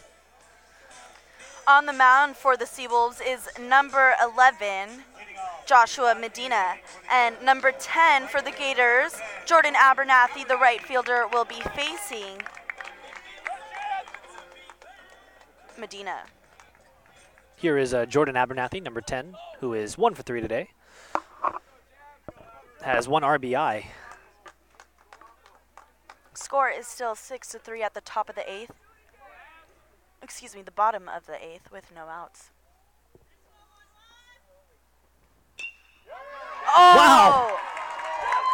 Just fair. Abernathy gets contact on the ball and puts it perfectly down the third baseline, getting a double. He turns to face his teammates and celebrates with them as they cheer him on. I love it. The team is so fired up. They see playoffs in their future, and they are not ready to hold back at all. They are not. They can feel it. They can taste it. They had us all biting our nails a little bit there, though. It was close for a while. Oh, yeah, it was. Way too close for Way comfort. too close, all the way until the 7th inning when they had that monster inning to be able to gain 3 runs and break up the tie.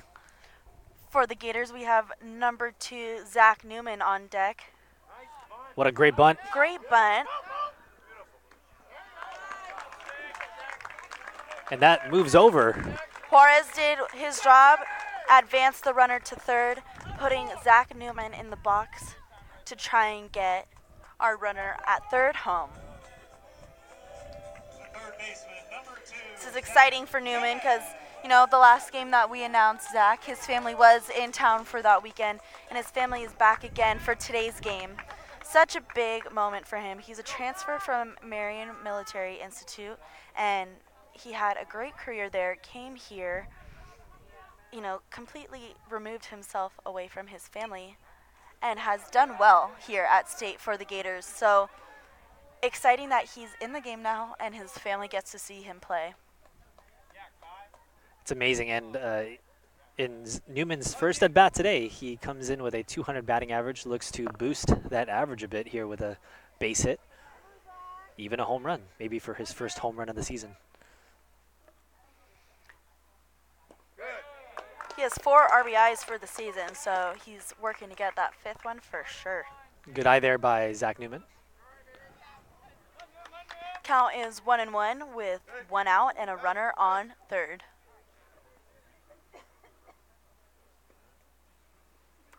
On deck is number 4, Jackson Critch, who's the leadoff batter for the team. Look out. Was a little bit tight on the inside there. A little tight there. There is Jackson Critch warming up on deck. For Newman, this has got to feel good, you know, on senior day, to Absolutely. be able to come in and pinch hit for the Gators here today.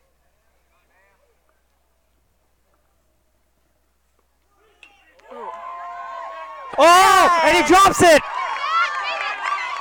Oh, but the run does come in to score. Zach Newman did his job, got an RBI. You know, it was a close one at first. That was, It and I- almost safe, but how exciting for the Gators. They're up 7-3 at the bottom of the 8th. And that makes it just even harder for the Seawolves, and that is, they are hugging Joshua Medina. That was sweet. That was Nathan Mann giving his teammate a hug. Unfortunately, number 11, Joshua Medina, was not able to do the job for his team, but off he goes and on to the next pitcher we're facing. Yes, we are, and it looks like we are facing number 30, Matt Stafford. Matt is a senior for the Seawolves and a right-handed pitcher. That was kind of questionable too, because Zach Newman out there, could have sworn he was safe, but Yeah. not in the eyes of the umpire.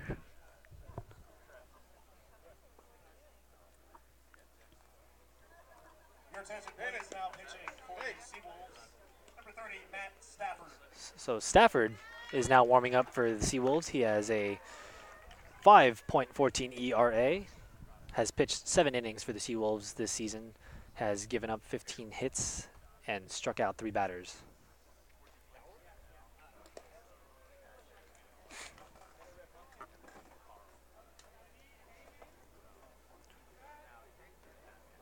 Krish is up to bat now, and on deck would Is be number 5, Chris Heyman, another senior for the Gators.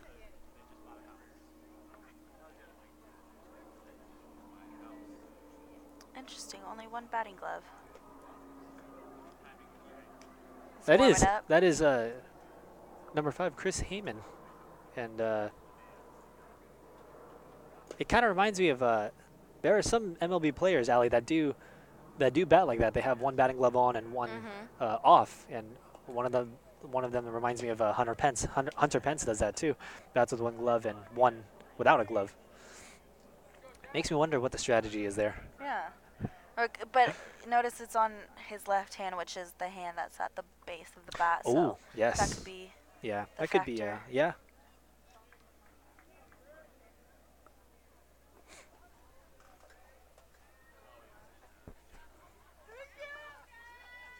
Here is Krish from Westlake Village, California, the sophomore at SF State.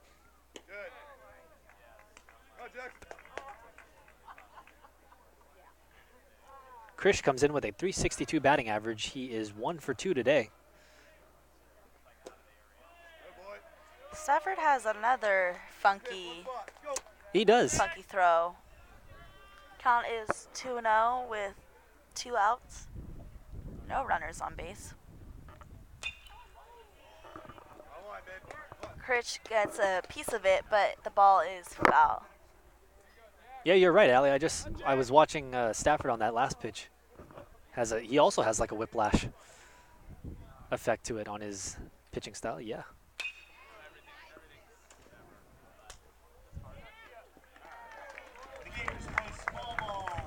And that's an out. That was a defensive play from second baseman Nathan Mann. He really positioned himself and made sure that he took his time and didn't make a silly error like the previous errors that have been made from his team. So now we're at the top of the 9th inning. The Gators are on the field and getting ready to defend the Seawolves for the last inning. And this was great. As the Gators go back out onto the field, Juarez just passed our announce table, and he had a huge smile on his face. So I'm sure him and as well as all the other Gators got to be feeling good right now.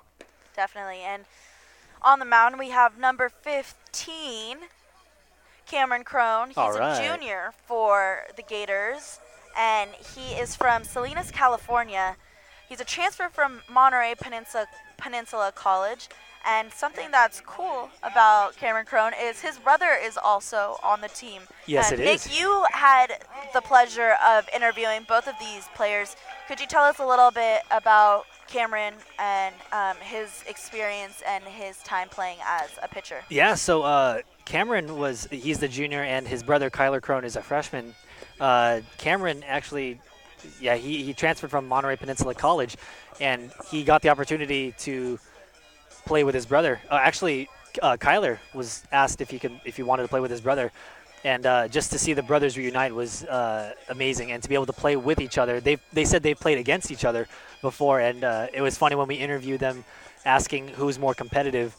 Cameron said definitely himself, and even Kyler was like, "Yeah, I think Cameron's more competitive." Oh, And yeah. it's also an age thing because Cameron is older, but they said it's also just amazing to be able to have brothers side by side to be able to And play with each other. Kyler Crone is number 3 for the Gators, so look out for number 3 and number 15 into next season as the brothers face the CCAA teams and see what this duo can do for the Gators.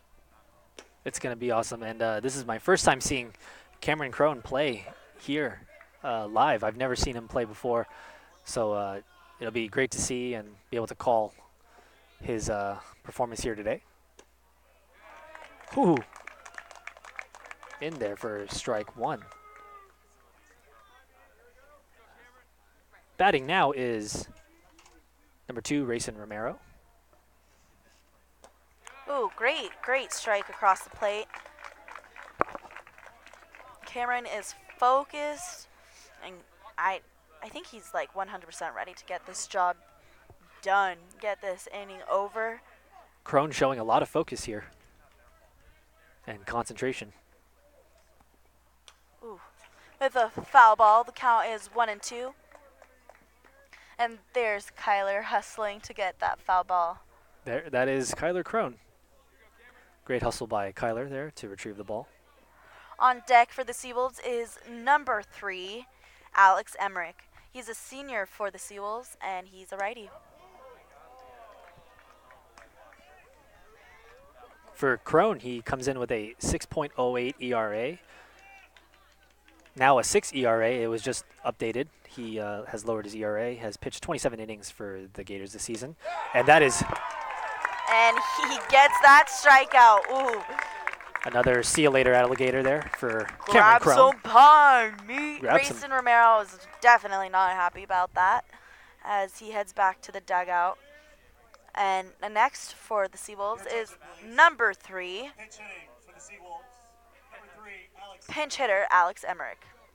Kyler Crone gets his first strikeout of the game and Cameron Crone gets his first strikeout of the game and his 40th strikeout of the season. Alex Emmerich from Oceanside, California, previously attended San Diego Mesa Junior College. Perfect strike. Perfect. Count is 0-1.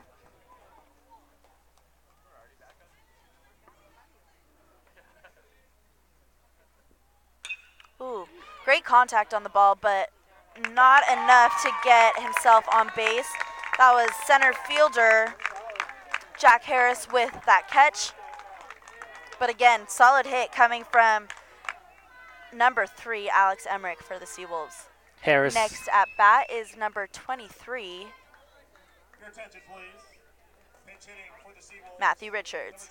He's pinch hitting. Nick, what were you going to say? No, I was going to say for Harris, that was hit right to him, so I'm pretty sure Harris was like, thank you for hitting that to me, bro. Thank you for making my job easy. Thank you for making my job easy. Matthew Richards steps in with a .229 batting average here, just hoping to stay alive. And there are already 2 outs. It is the top of the 9th inning, 7-3. Exciting game for the Gators as they came back. Very much. And again, for those of you who missed the beginning, this is the final game for the 2018 regular season, and these teams are battling for the number 6 spot to go to playoffs for 2018.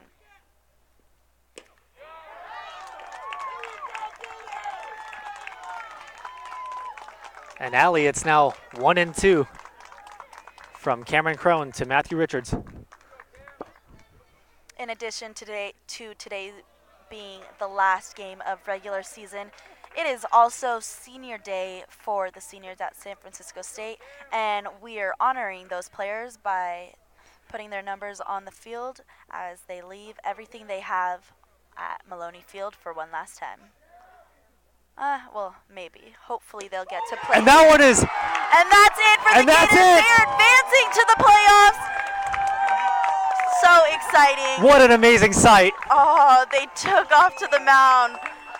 Congratulations to the Gators, and congratulations to the Sonoma State Seawolves. They played a great season, and congratulations again to the Gators. We're so happy for you.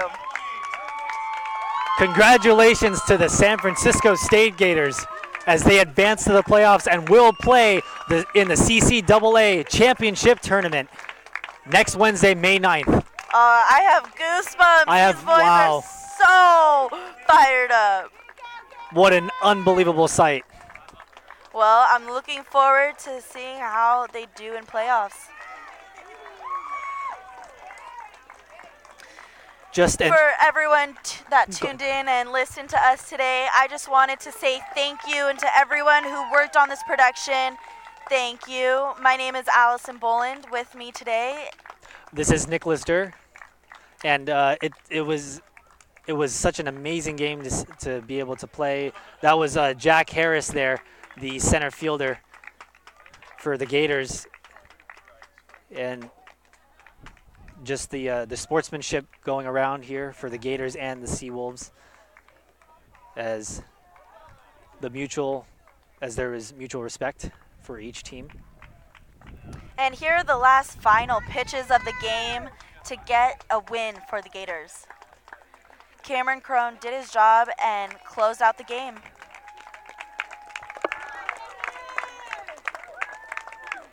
And this was Cameron Crone here as he. That was and there's that celebration. And it couldn't have happened any better, because it was a called strike. You can't end a game any better than that to advance to the playoffs.